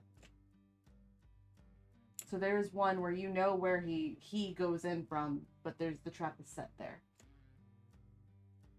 And how many doors are you saying there are on here, like on this first floor? Maybe 3. I will look to the team. So there's 2 other doors. Let's stick one of you guys at each, or maybe a few at each, just in case I don't do a great job here and he tries to run.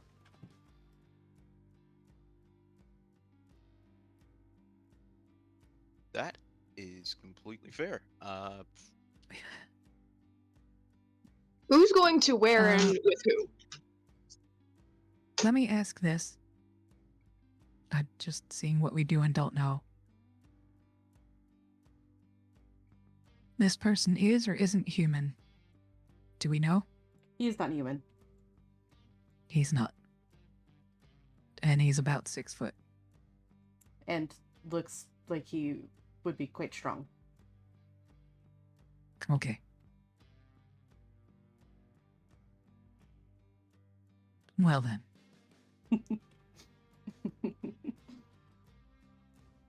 I can handle my own. The rest of you guys can break off in groups of 2. One red wizard can go with Ray, and the other can go with Cal.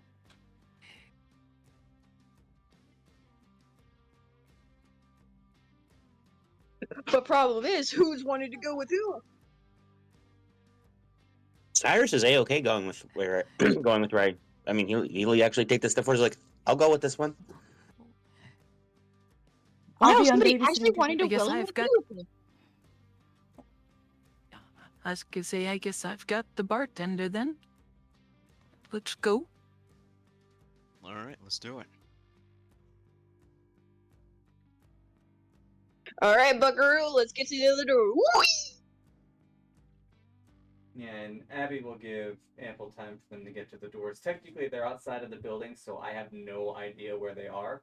But I know approximately where the doors are, and I can gauge from there. If they were to touch the doors, would you know where they are? No, they have to be in the building. Okay. Anything outside of the building is outside of the range of this power. Gotcha. Okay. And then from there, Abby will press her fingers between the door and the wall and try to roll a burrito. Strength-wise, Abby could do it without issue. I don't even think I need to roll with that because technically I have the equivalent of a 7 strength. But it's the stealth. So I think this one's going to be a weird roll. Because I think it's going to be a strength plus stealth. I like that. I figured you would. But that's what makes the most sense to me. Because dexterity stealth doesn't make a lot of sense. You're not... Yeah, I'm not really finessing this door. I'm just carefully rolling it. Yeah, you're like managing your strength to be able to roll it, but also not like make too much noticeable noise. So I think it's a strength plus stealth. Okay, which It's means like when you're trying to unwrap candy at 3 a.m. and not wake someone up. Pretty much. Now, And you know yet- those cake containers where the whole neighborhood knows when you're opening one? yes. Yeah. Or the one. That I is- was thinking a that's what I'm Twinkie imagining. wrapper at first. Or a bag of chips or something. And Oh yeah, that's- chips. It's that one specific package that's just like, so we're gonna be so loud the next town over can hear us. Oh, so sun chips, you mean? Yeah. Uh-huh. They're delicious, but noisy. Noisiest All of plastic China now meme. knows you're here.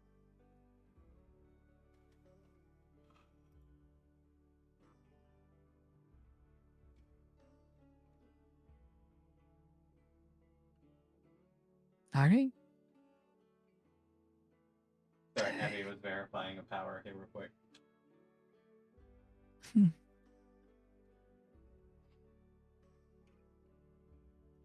Okay, so 2 things that are going to happen. This is before I'm even going to ask the difficulty because Abby wants this to succeed. So I'm going to spend a blood point since this is a strength-based action. By spending a blood point, I can make my potents automatic successes instead of dice rolled.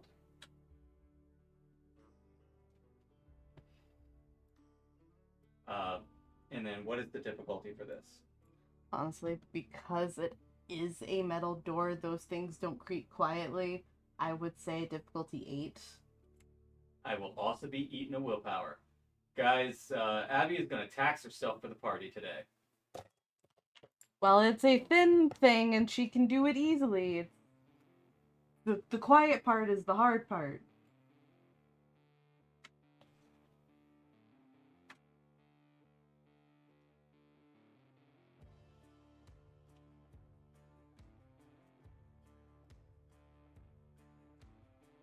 So a total of 4 successes.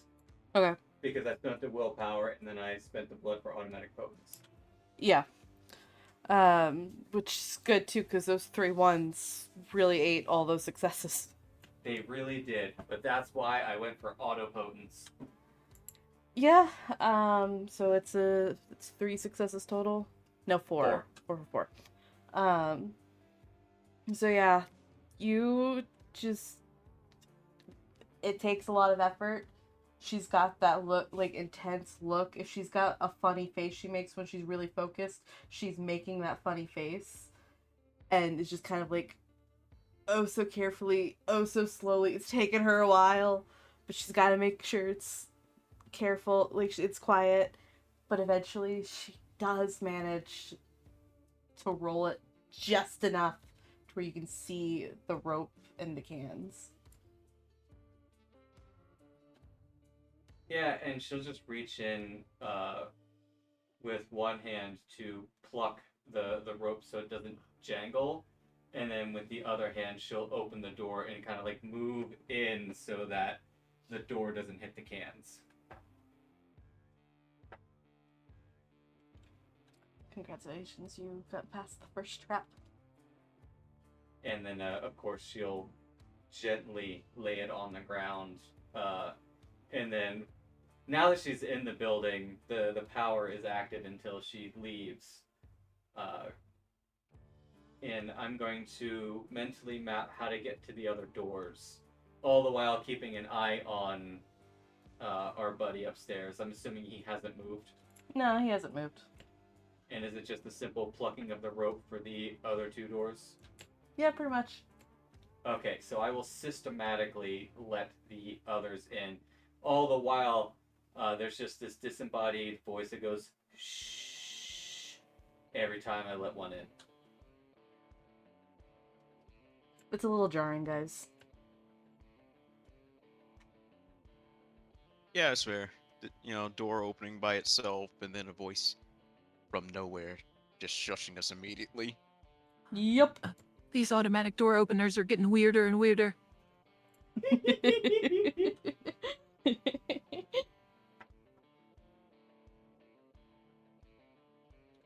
Alright, so how clear of a pathway do we have to his room? By a very quick glance, it's pretty clear. Any physical traps lining the way? Because of your ability, yeah, there's like so many traps. How tall are the floors? The floors? Yeah, from floor to ceiling.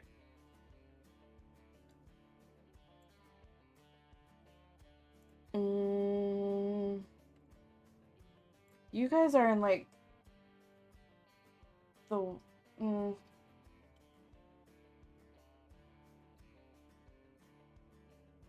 10 feet maybe?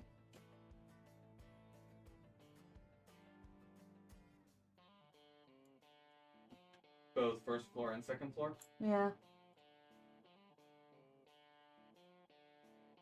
That does give enough space for Abby to hover if she needs to avoid any floor traps. Are they all floor traps, or are they like on the walls and shit too?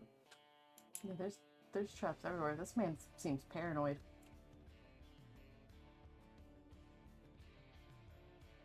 I think I'm paranoid. Yeah, so the voice whispers to the rest of the group, this guy's a nut job. He's got this whole place rigged. I guess I should have said that before we broke in. Anyway, we're in now. Yay! Great, certain doom. Is he really a nut job, or is he just someone who knows vampires, werewolves, gargoyles, and things that go bump in the night are real? Nut job. He could still probably Paranoid hear one very well, hell of though. a street. So, we have a few ways we can try to do this. I can try and make it all the way up top. Should be relatively difficult. I know where all the traps are.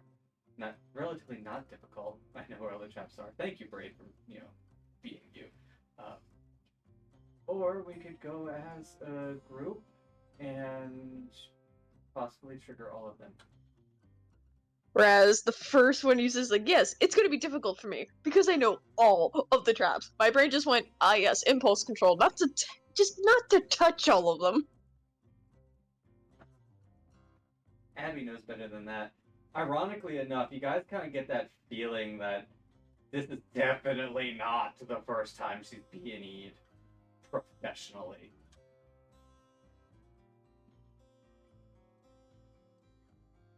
I mean,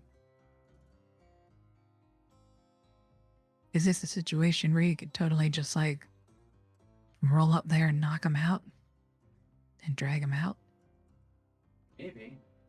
There's no window to the room that he's in, and the door to it's the only way in. It would be mano a mano. Are the traps? I guess we'd need to look around and determine whether or not the traps are we talking like malicious traps or just we're gonna make a lot of noise and notify people we're here? So I know that there's traps here. I can't tell you what kind of traps they are.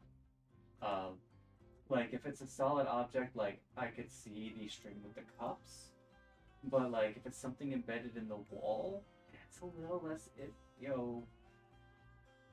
gets harder depending on how intricate the trap is.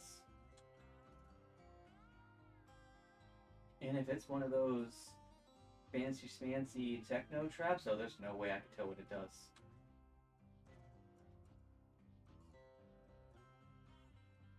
There's one way in upstairs, right? Correct. And you said there's no windows. Correct. So if we were able to get to a point upon which we were at the choke point, where if for some reason you were to flush them out, they would have to run out through us, we'd kind of have both sides covered. Correct. As far as I understand, this floor is the only where there's exits unless he wants to yeet himself out a window.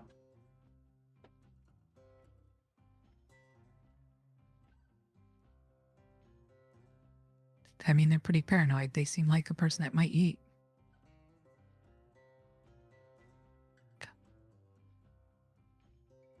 In case that happens, do we have a doctor and rope on board? Hi. Hi. Hello. You're asking for a doctor? There's one in the house.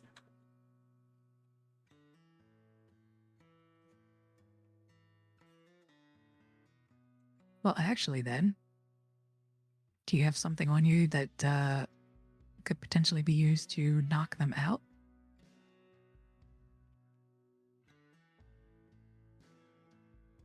Well, Abby has her fists, so... Those are pretty good.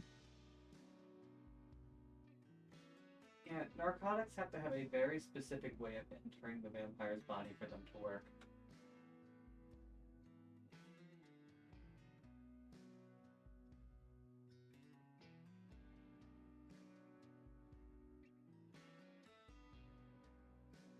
Yeah, sadly, you can't just go and shoot up. If you throw a tranq dart at him, it's not going to do anything. Yes, but we have someone that is stealthy and invisible. We Yeah, wouldn't but- necessarily need a tranq dart. Yeah, but to administer any kind of narcotic to a vampire, it has to be through blood. Like, they have to drink it. Yeah, okay. Curse that undead That's out. physiology.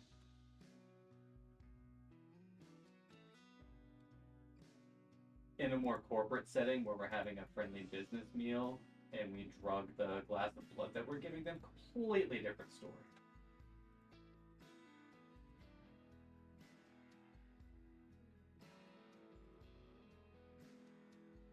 Well, you can see in the building.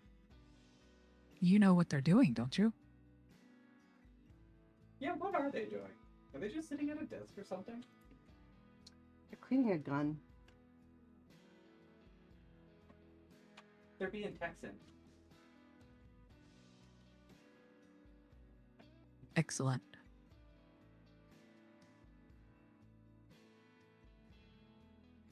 Which means he's armed. Which firearms, for the most part, aren't too dangerous to us unless it's a headshot or a 12 gauge with Dragon's Breath rounds. I saw one of those go off once. It will rip a vampire into a blazing inferno. Hot shit.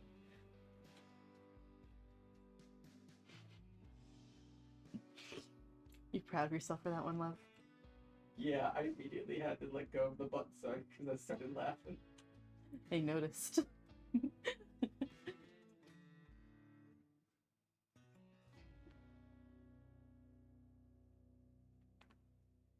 Theoretically, if I can get the on him fast enough, I can at least cripple him by a decent amount. I say, if you can, then do it.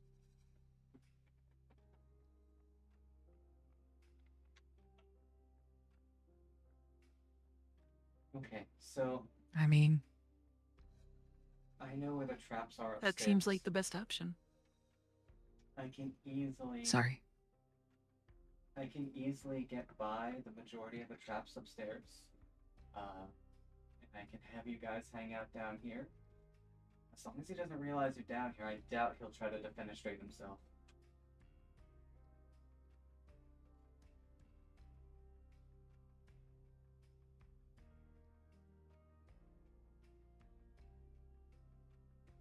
All right, sounds like we got a plan. Okay, so Can you tell us which one of these seats is not trapped so we can sit down? is there anywhere where they can sit that it's not booby trapped? How ridiculous do I want to be? How more ridiculous do I want to be is a better question. Is he going to be on manic paranoia or just normal paranoia? But you see, he's got a good reason for why he's super paranoid. Because he's probably a Malkavian. Um.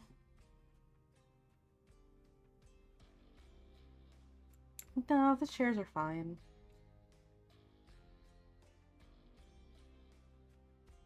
Yet you'll be pointed to furniture that is not rigged.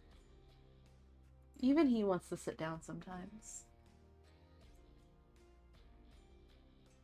And Abby Sounds good.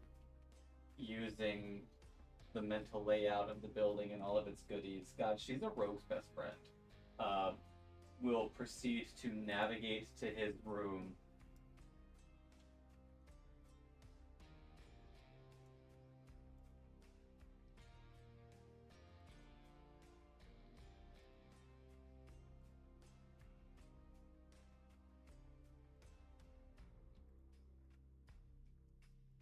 Okay, let me roll for something here.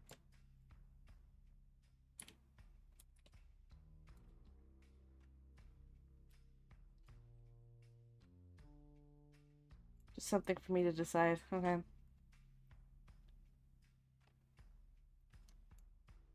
As you're going up the stairs and like you're still sensing everything, he is leaving the room.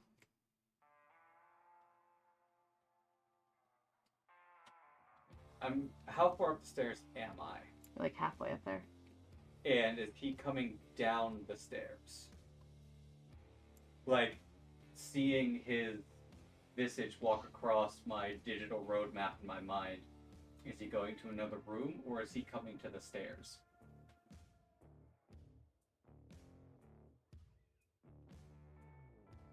He's heading towards the stairs. So this is a warehouse. How wide are the stairs? Is it like wide enough for like 2-3 people to go up and down?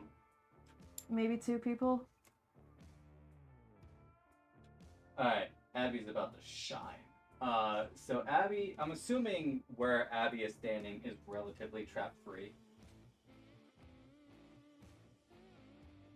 Some of the steps are kind of funky. So there are traps on the steps. Where she's standing, is she currently safe? Where she is standing, she's not going to trigger one where she's standing. Good. So she's going to essentially press up against the wall and stand there in perfect stillness of death. And I'm assuming he's going to come down the stairs. He's heading down.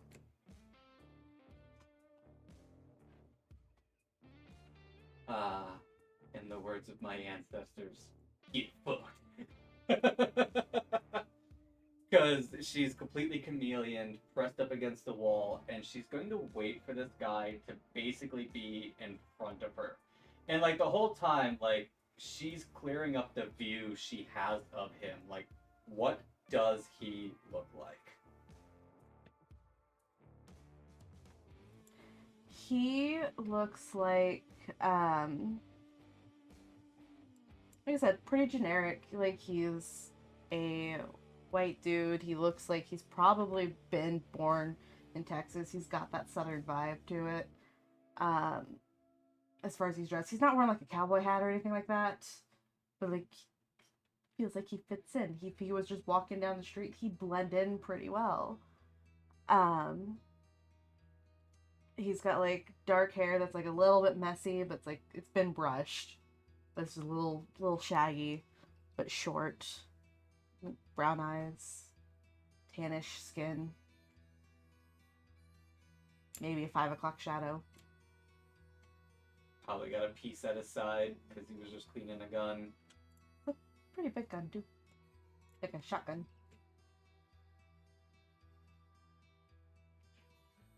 Alright, so But that being said, also, as I described, he's tall. He's like a little over 6 feet, like 6'2" or something, and then well built as well. So you could probably guess, even without the gun, if you were able to get the gun away, he'd still probably put up a really good fight.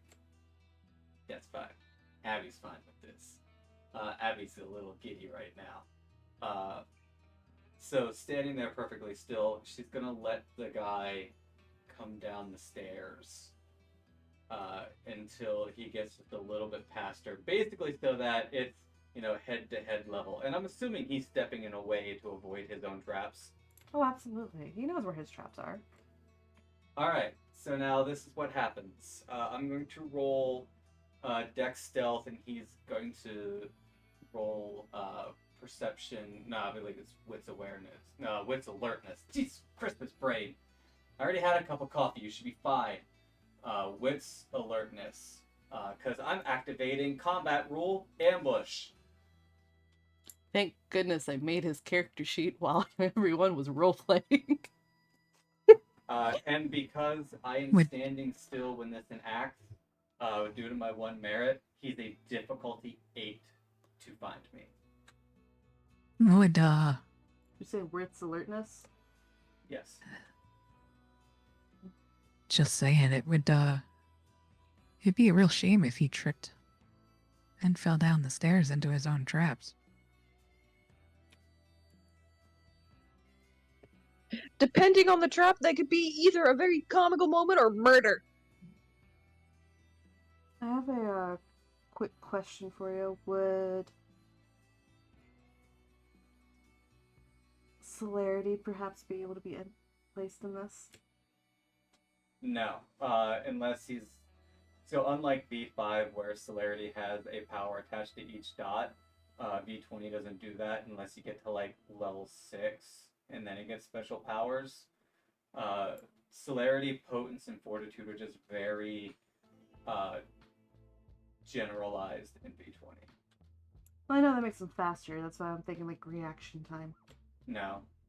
Okay. Sadly, it doesn't, because dexterity is only applied to dexterity-based rolls and such not, so it wouldn't help with wits alertness. That's fine. I was just curious if you'd get more dice or not.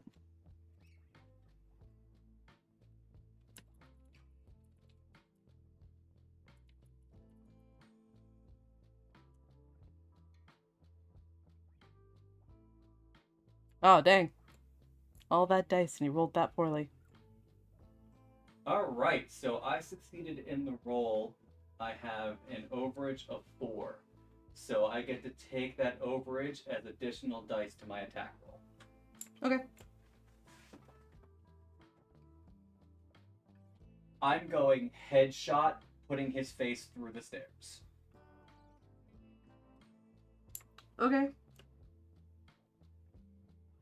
Um, are you aiming for any specific spot on the stairs? No. Not really. Because my intention is, even though there's traps here, I'm, depending on how much damage I do, I'm just going to plow him through the stairs. Which could probably trigger multiple traps. Oh, it'll definitely trigger traps. I'll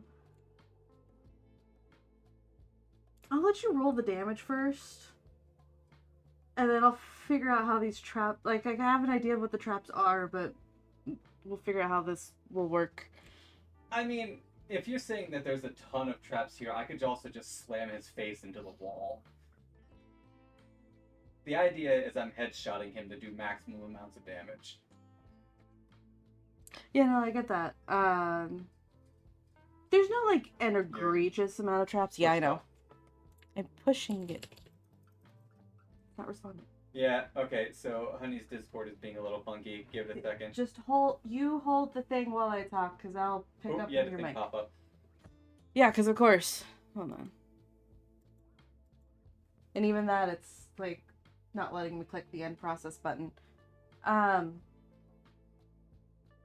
But basically, there's not, like, an egregious amount of traps. It's not like every step has a trap on it. But there's, like, it's a fairly long set of stairs. There's, like, 2 or 3. So I guess the ultimate question is, with Abby's ability, did she notice if any traps are connected to a massive gas can somewhere? No. Okay, then yeah, she's just gonna put him through the stairs. Well, that's the intent. Yeah. Okay. You do know they probably triggers that are things that are in the wall, though. Well, yeah, called shot head.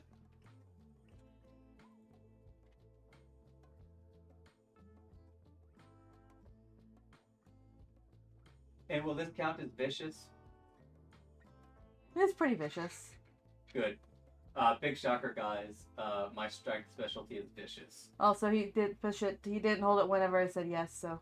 Because I'm still waiting for Discord to open back up. Oh, It yeah, crashed. my bad. I keep letting go. I keep forgetting that she's got to rely on my Discord right now. Isn't it great when next to each other? I can't even hear them right now, either. That makes me sad.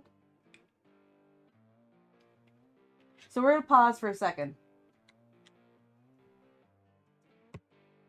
Oh, yeah, total meltdown because your Discord faded. Yeah, so... Potty break, everybody. She's booting the Discord back up right now. It'll take its dear time. Scuff is as Scuff does, but I'll prime my dice rolls here, and I'll punch it when she gets back in. Yeah, tell your minion to calm down.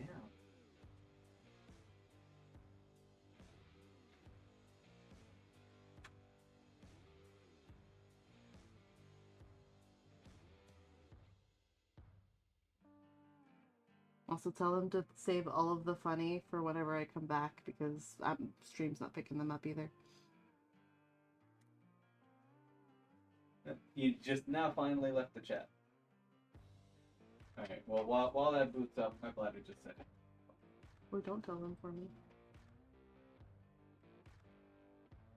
Alright, I gotta run and use the potty while her Discord is booting up. Alright, fine, I'll go over there and tell them. Go. Here.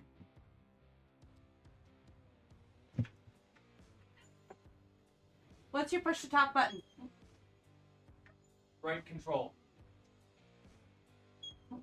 Also, what I kept telling him, but he wouldn't repeat for me, is save all of the funny for later, because my stream's not going to pick any of y'all up.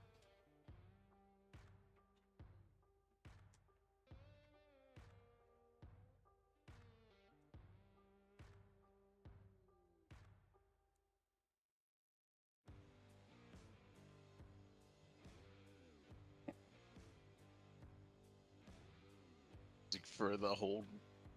Here, I said save the funny. Ba da da. Da da da da da da da da. Fly me to the moon and let me play on the star. But I'm back in the Discord. My Discord has booted up. I hope you guys enjoyed your potty break. Raz is still off on his. I never even got a chance to go yet. Well, I called for potty break. I don't know if he held the button down or not. I don't think He didn't.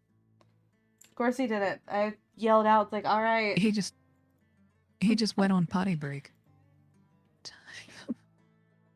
Yeah, I'll be and right back. Hold he on. just went on pie break and gave the rest of us a bucket that we apparently have to share. I'll still be able to hear. Not the gamer bucket. It's the piss bucket. Yeah, what? Okay, bucket. Mom found the piss bucket again. Okay, there we go. Oh, that's fixed. So while we're waiting on Raz to come back and for some of people to go off and like take their breaks, random conversation. I've been feeling the Baldur's Gate itch. Honestly, totally fair. I still don't know what kind of character build I'm gonna go for when I restart. I'm torn if I want to make another tab or if I want to do an origin run. Fair, fair. Because like you get more interesting perspectives on everyone's background in an origin run.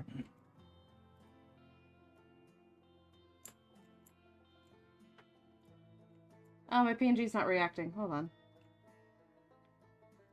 You guys say something. See if it reacts for you. Bleep bloop Mama bleep say, bleep bleep mama bleep. say, mama sa, mama kusa. Okay, no, hold on. And the That's- Pierce disappeared too. Okay, crap, hold on.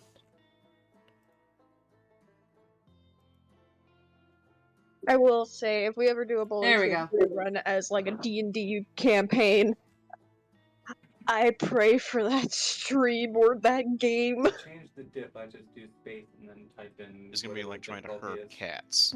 Okay. My disappearance from stream was intentional because I had to pee. Yeah, and I I didn't think fixed it. people I wanted just to had watch me go pee.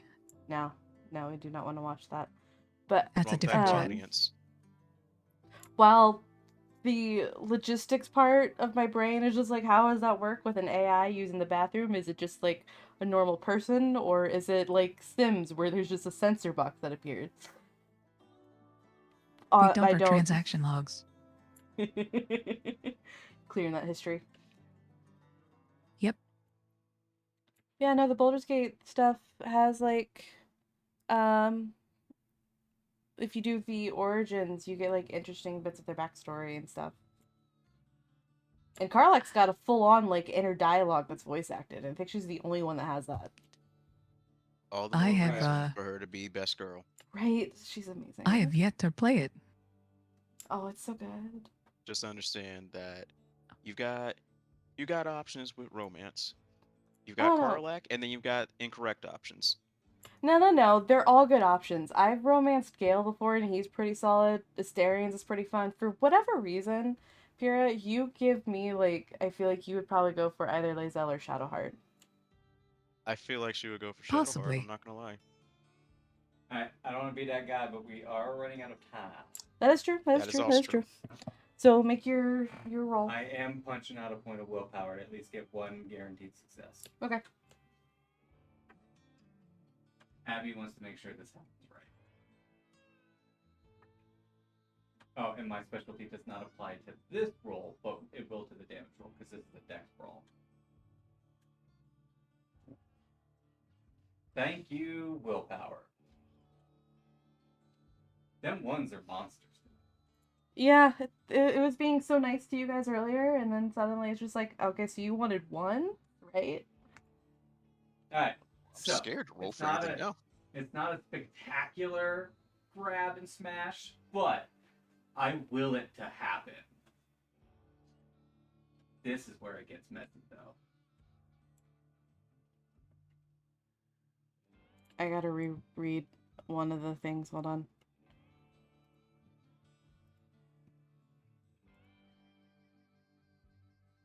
They going down. They yelling timber. We are all losing our brain cells.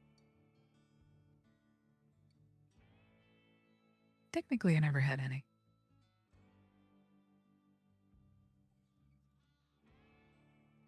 Alright, so you do, like, what, 1 point of damage to him, basically? No, I haven't rolled damage yet. Oh, that was just the attack. Yeah. Now I'm going to. So I didn't get any overages, sadly. I So thought the overage thing was initially the attack, because you did the ambush roll. ambush was to give bonuses to my hit. Oh, okay, gotcha.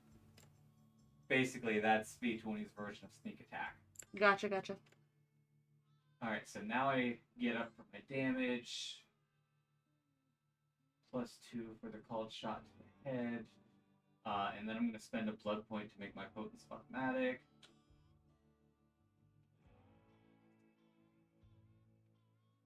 She's a professional, trust me.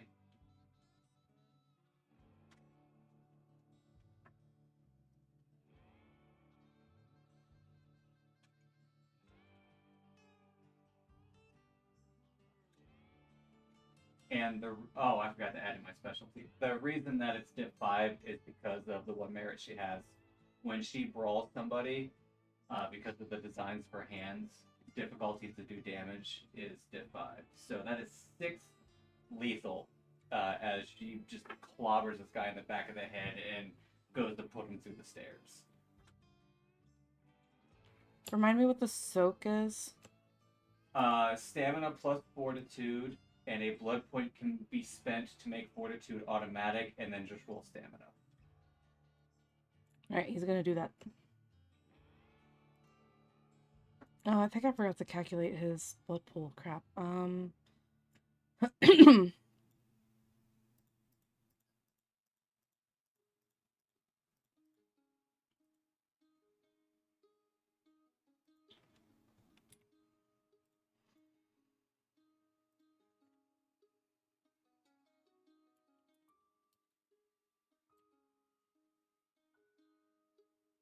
And then just base 6, I guess. Yes.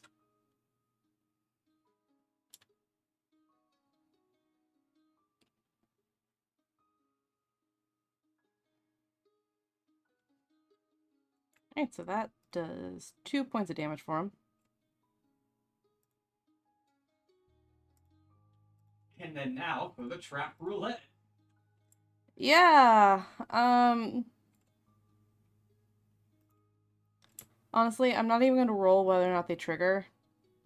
I'm gonna need Abby to make like a dexterity athletics roll.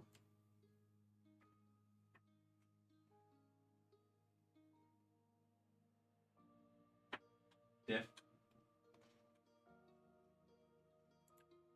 7.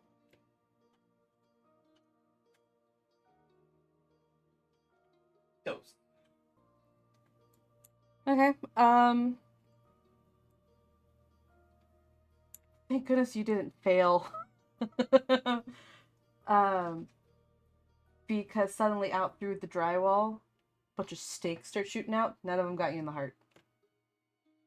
You did get nicked. There's probably one in your shoulder.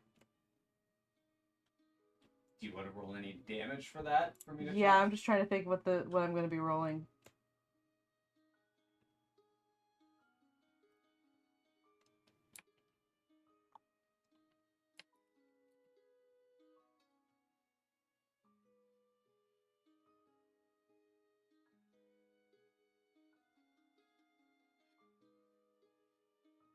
I can look. I mean, there is average stake rolls in the book.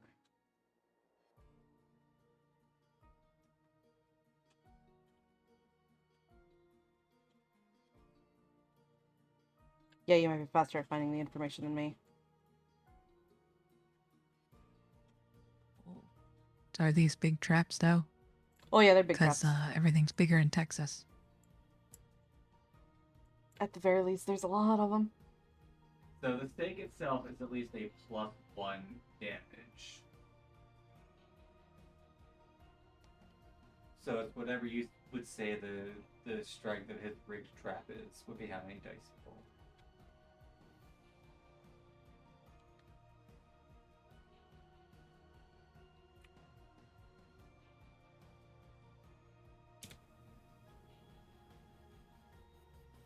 So 3 points of damage. It probably wouldn't be lethal though, so So if it's the bashing damage, then I would roll the soak, and then it's half rounded down. That's how that works. Okay. What I'm hearing is I could have made the damage slightly higher without killing you or doing too much to you. So I take 1 point of bashing.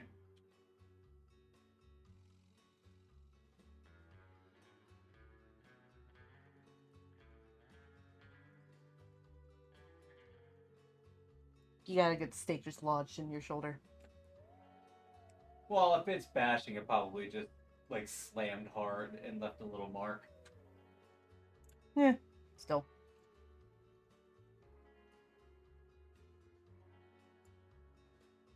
All right, now technically would be initiative. Yeah, let's roll initiative. I gotta remember how to do that. By the way, did it look like he got nailed by any traps? No, he was on the ground. You put him through the stairs. They weren't hitting him. I didn't know if there's any traps in the stairs that triggered, stair-related things. I don't think he expected people to damage the stairs. Yeah, but sometimes there's traps that trigger when you step on the stair that would like trap your feet. I've read the D&D trap manual. That's true. He didn't quite rig it like that.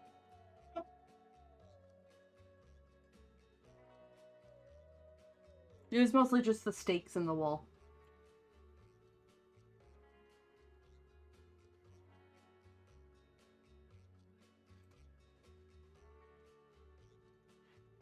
Alright, so yeah, at this point, it would be official initiative. Yeah. Remind me how that's rolled. Roll a d10 and add your wits plus dexterity. Alright, everyone. Roll that initiative. This is also the part where people determine if they're going to activate any celerity for extra actions, because then that doesn't get added to their initiative roll.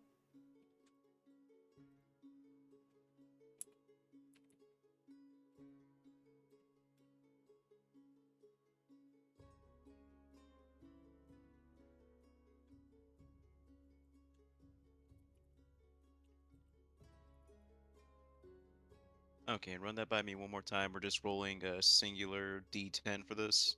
So roll a singular d10 and then add your wits plus dexterity to the roll, and then any points of celerity that you have, unless you're going to spend a blood point to activate celerity for extra actions.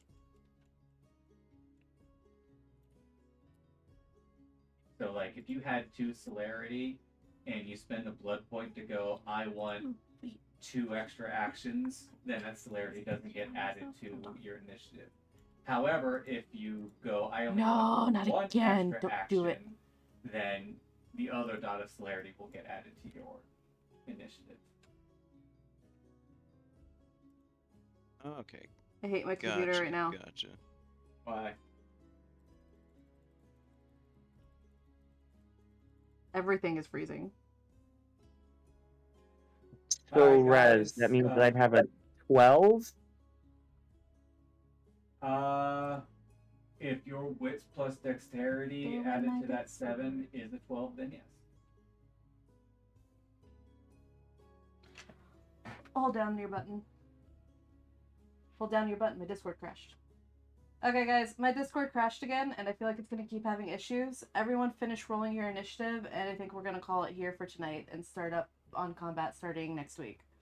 That's actually a good idea anyway, because sometimes combats can drag.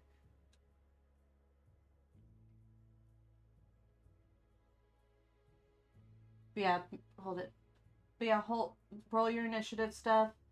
And then like make a note of what the total is after you've added your wits plus dexterity. I mean, so to be fair, with the dice rolls just being here, we can finish the math when we come back in next session. Yeah, but I figured I'm pulling up a notepad where I'm gonna have everything pre-organized. Gotcha. So you're gonna gotcha.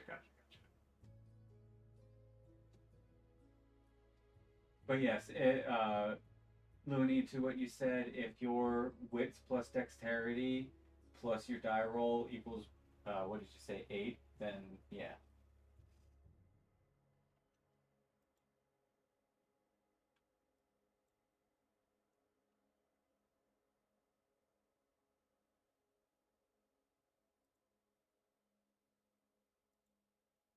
Sketchy's ready to rock and roll.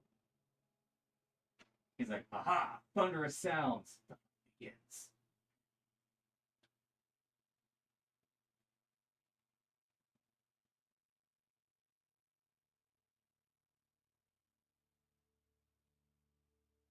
That is correct.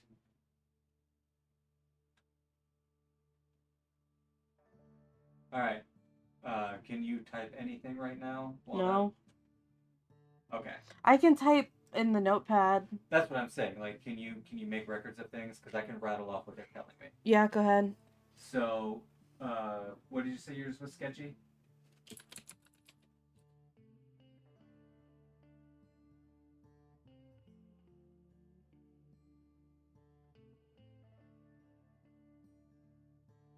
He is rocking a 16. Nice. No celerity for extra actions, so you can just put like no C next to it. All right.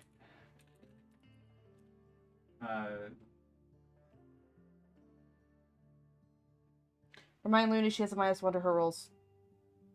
That doesn't affect anything on initiative. Okay. I'm gonna make a note though on that though for future. All right. What did you say your initiative was, Looney?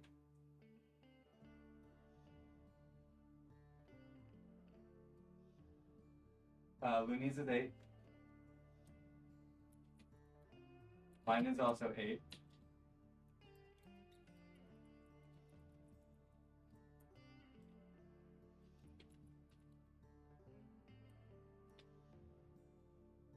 Okay, so I need Jay and Flavana. Cyrus, what is your initiative? Cyrus and Flavana. His is 12. And then Flavana, what is your initiative?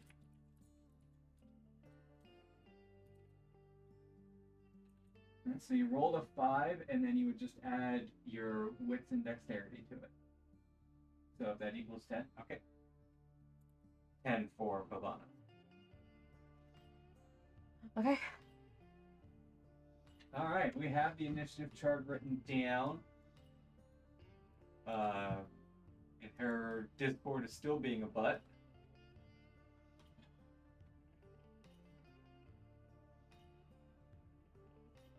Yeah, Cal is ready to go. Cal's like, oh, somebody's face went into stairs. Oh, look at that. My Discord crashed again. Before it even opened. Yeah, I think. Hey, would one of you guys send me your recording of this so that way I can at least have you guys' dialogue in it when I upload it?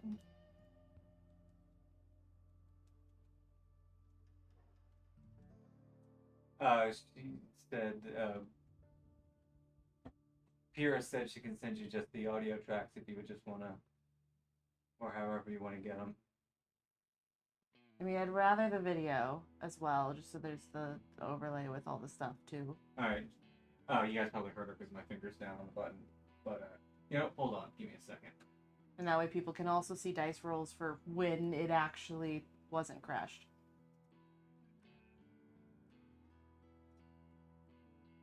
Yeah, that works. There we go. I turned off my push to talk so that y'all can hear her freely. If only I could hear them. I could turn it on speaker, but I don't know if it would loop. It probably would loop. Definitely in my end of the stream.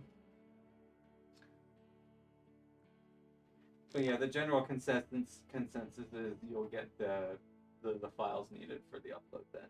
Thank you guys. Because I'm going to be missing all of you guys' audio. All right, so we have the initiative lead. I was really hoping Abby was going to do a little more damage with that, but curse you for rolling on good on your silk roll. Though 2 lethal is still nothing to laugh at. Oh yeah, no, he's still just like, okay then. So that's how it is. It's like, okay then, anyone catch the license plate of that truck? The license plate says ABBEY. Thank you. That tickled a little.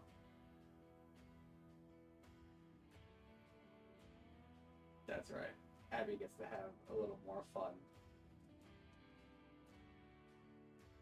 I might just start yeeting this guy around the warehouse.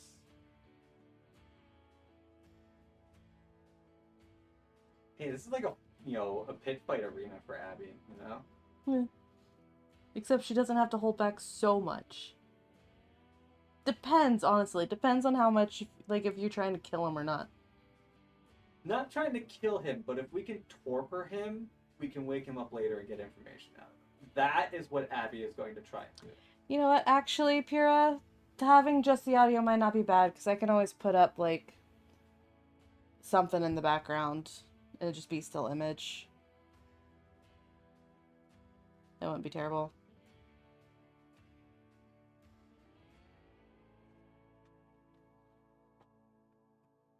Oh, can I get on the Discord now? No, you're gonna go back to not responding again? Cool. Yeah, you're gonna have to just restart your whole computer. Something is causing it to have a hemorrhage. Yeah. I Alright. would like to do the closeout at the very least that we normally do.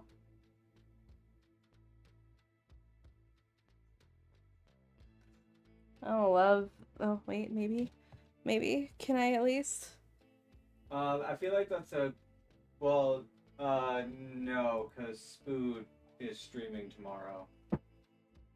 Jay asked if we were free. Oh! Can you hear us? Everything's back. I'm gonna keep going through your thing, because, yeah. Oh my gosh. Okay, so repeat what you said, Jay. Now that she can hear us. I was only going to say, if we're still experiencing various technological issues, is there any way we could meet up like tomorrow for 20 minutes or something and just do it then if we're still having issues now? What, like the closeout stuff? Yeah. While I've got the stuff up, I'd rather just try to get it done now. Oh, no, if things are working now, it's fine. I just didn't know how bad the issues were. Oh, they were bad. It like opened and then immediately crashed like 3 times. And you can also. I unmuted stuff for you. And if you really want, you can also just. My apologies, Pirates. I'll cease my usual disruptions on ETSP00's stream. At least until you deem chaos necessary, of course. But if The you need really for digital want, anarchy you is a can driving just- force within me, but it pales in comparison to your will, Divine Queen. Trying to let Scuff finish talking. Oh. Okay, continue. You could, since there was only X amount of like dialogue and like 45 minutes of us trying to be an ED&D style, you can just streamline and just give us 2 XP for the session if you wanted to, or you can go through and do the questions like normal. However, you want to handle it with the current tech problems going on. Alright, so for now, it is going to be 2 XP all across the board. We'll see how much we can get through, and if I can't get through everybody, I'll ask you guys, whoever's left over, to just send me a DM, filling in the rest of the questions. So, Ray, go first. Character growth moment, learn something new. Where can people find you?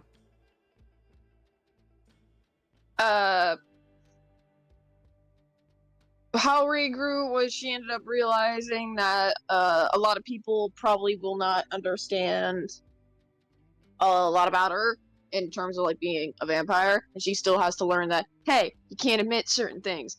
And where you can find me is here on Twitch and Blue Sky, and now a TikTok. Yay! Yay, TikTok. Alright. Calvin. Hi, What? I'm Sketchy. Yeah. Sketchy Art Demon. I play the role of Calvin Woodrow. And as far as like things that Cal has learned, he learned that apparently Abby has a nifty ability where she can get the whole layout of a building along with whoever's in it. You can find me here on Twitch. I'm also able to be found on Instagram, Twitter, and now Blue Sky, as well as TikTok. Very nice, very nice. Oh, also, by the way, Looney and Calvin, you both got 1 XP. 1 bonus XP. Fira. Hi, I'm Pyrrha. I play Fovana. And I think what Fovana learned today is not to ask Ray questions where she will say inappropriate things in mixed company. Probably smart, probably smart. Abby. Also, plus 1 XP. What were the questions again?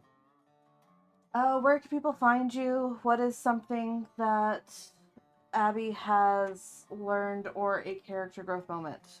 Gotcha. Any. Also, I don't think we gave Pyrrha the chance to rattle off her. Oh yeah, we did not. Go ahead, Pyrrha. Where just did you clicked. find? Oh, I'm Parates everywhere.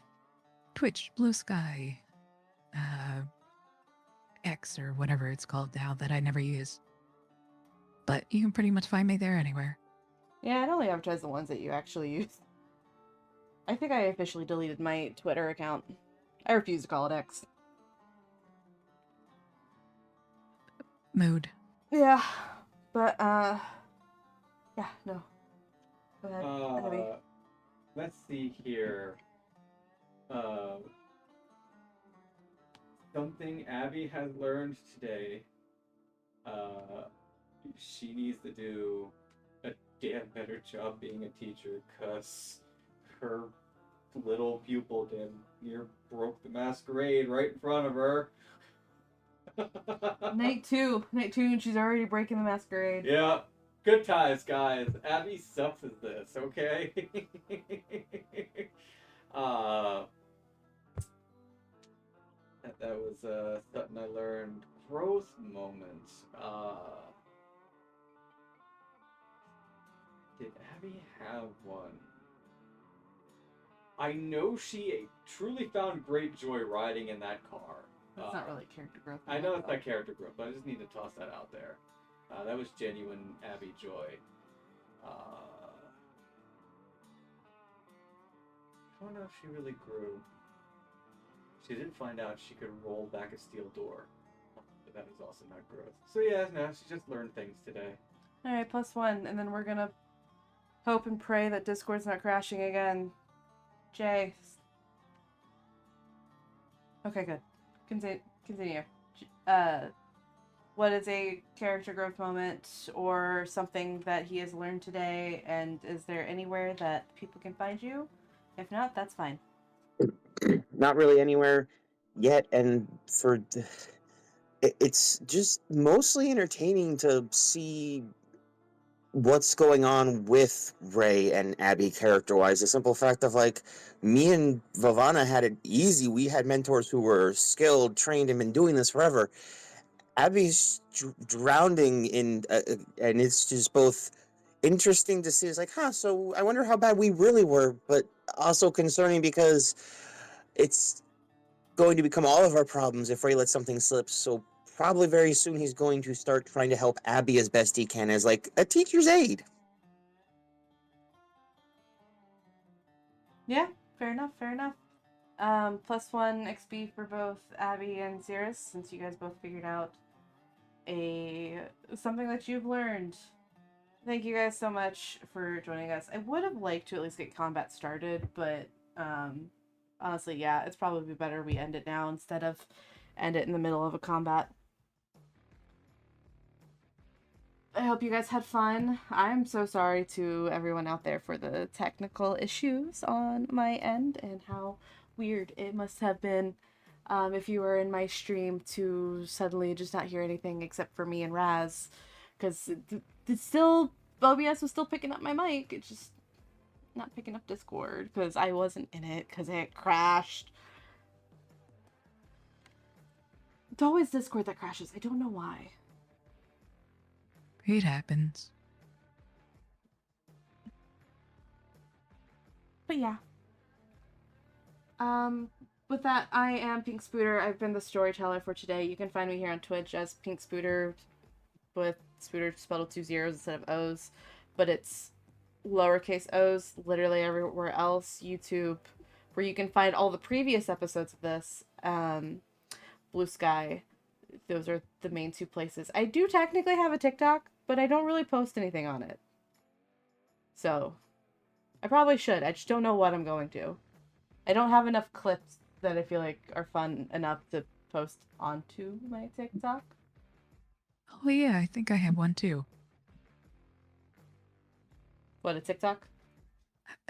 Yeah, Nice. I think I've actually posted stuff. I've got stuff posted, just not a lot, and it's been probably nearly a year since I've posted anything. Yeah, same. Yeah, before everything starts to crash out again, I'm gonna go ahead and end the stream here. I'll be back tomorrow on my stream playing, or not playing, but working with Blender. Um, I'll actually put my computer to sleep tonight fully, and so hopefully that'll reset whatever issues it's having. So I don't keep getting crashes. All right. And I think tomorrow, when are you gonna start on your Gundam stuff tomorrow, Either tomorrow or Saturday, one of the two. though?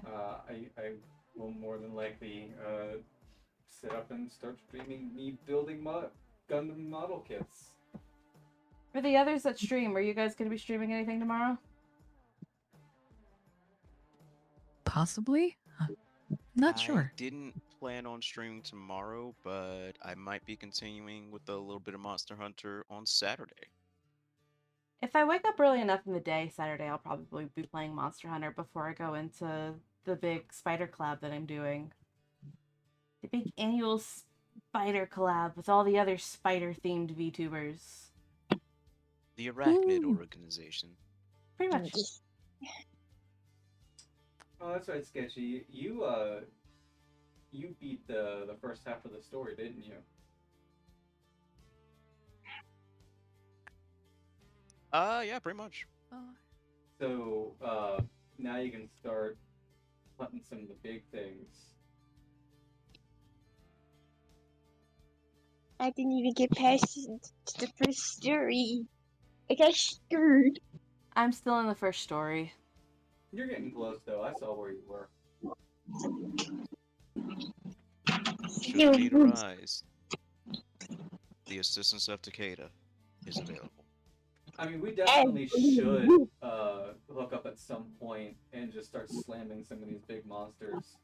Because I'm finding out there's more than just gear that can be made from the monster parts.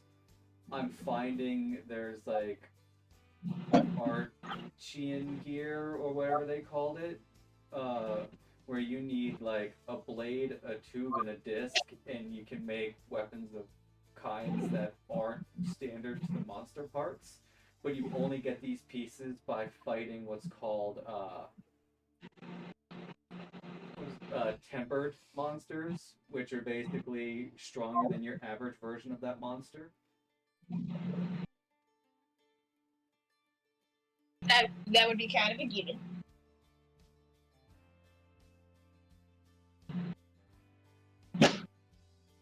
Whee! And obviously, like, it can be done solo, but these hunts would go by way faster with an additional weapon of mass destruction. Yeah, the metal switch X I have right now does poison damage. Nice. I haven't noticed much on it yet, as far as like additional stuff it does. I can't see the poison status on it. I'm assuming it's slowly ticking away and stuff though. You'll see like hit points like roll every now and then, depending on how poisoned they are. There's different tiers of poison.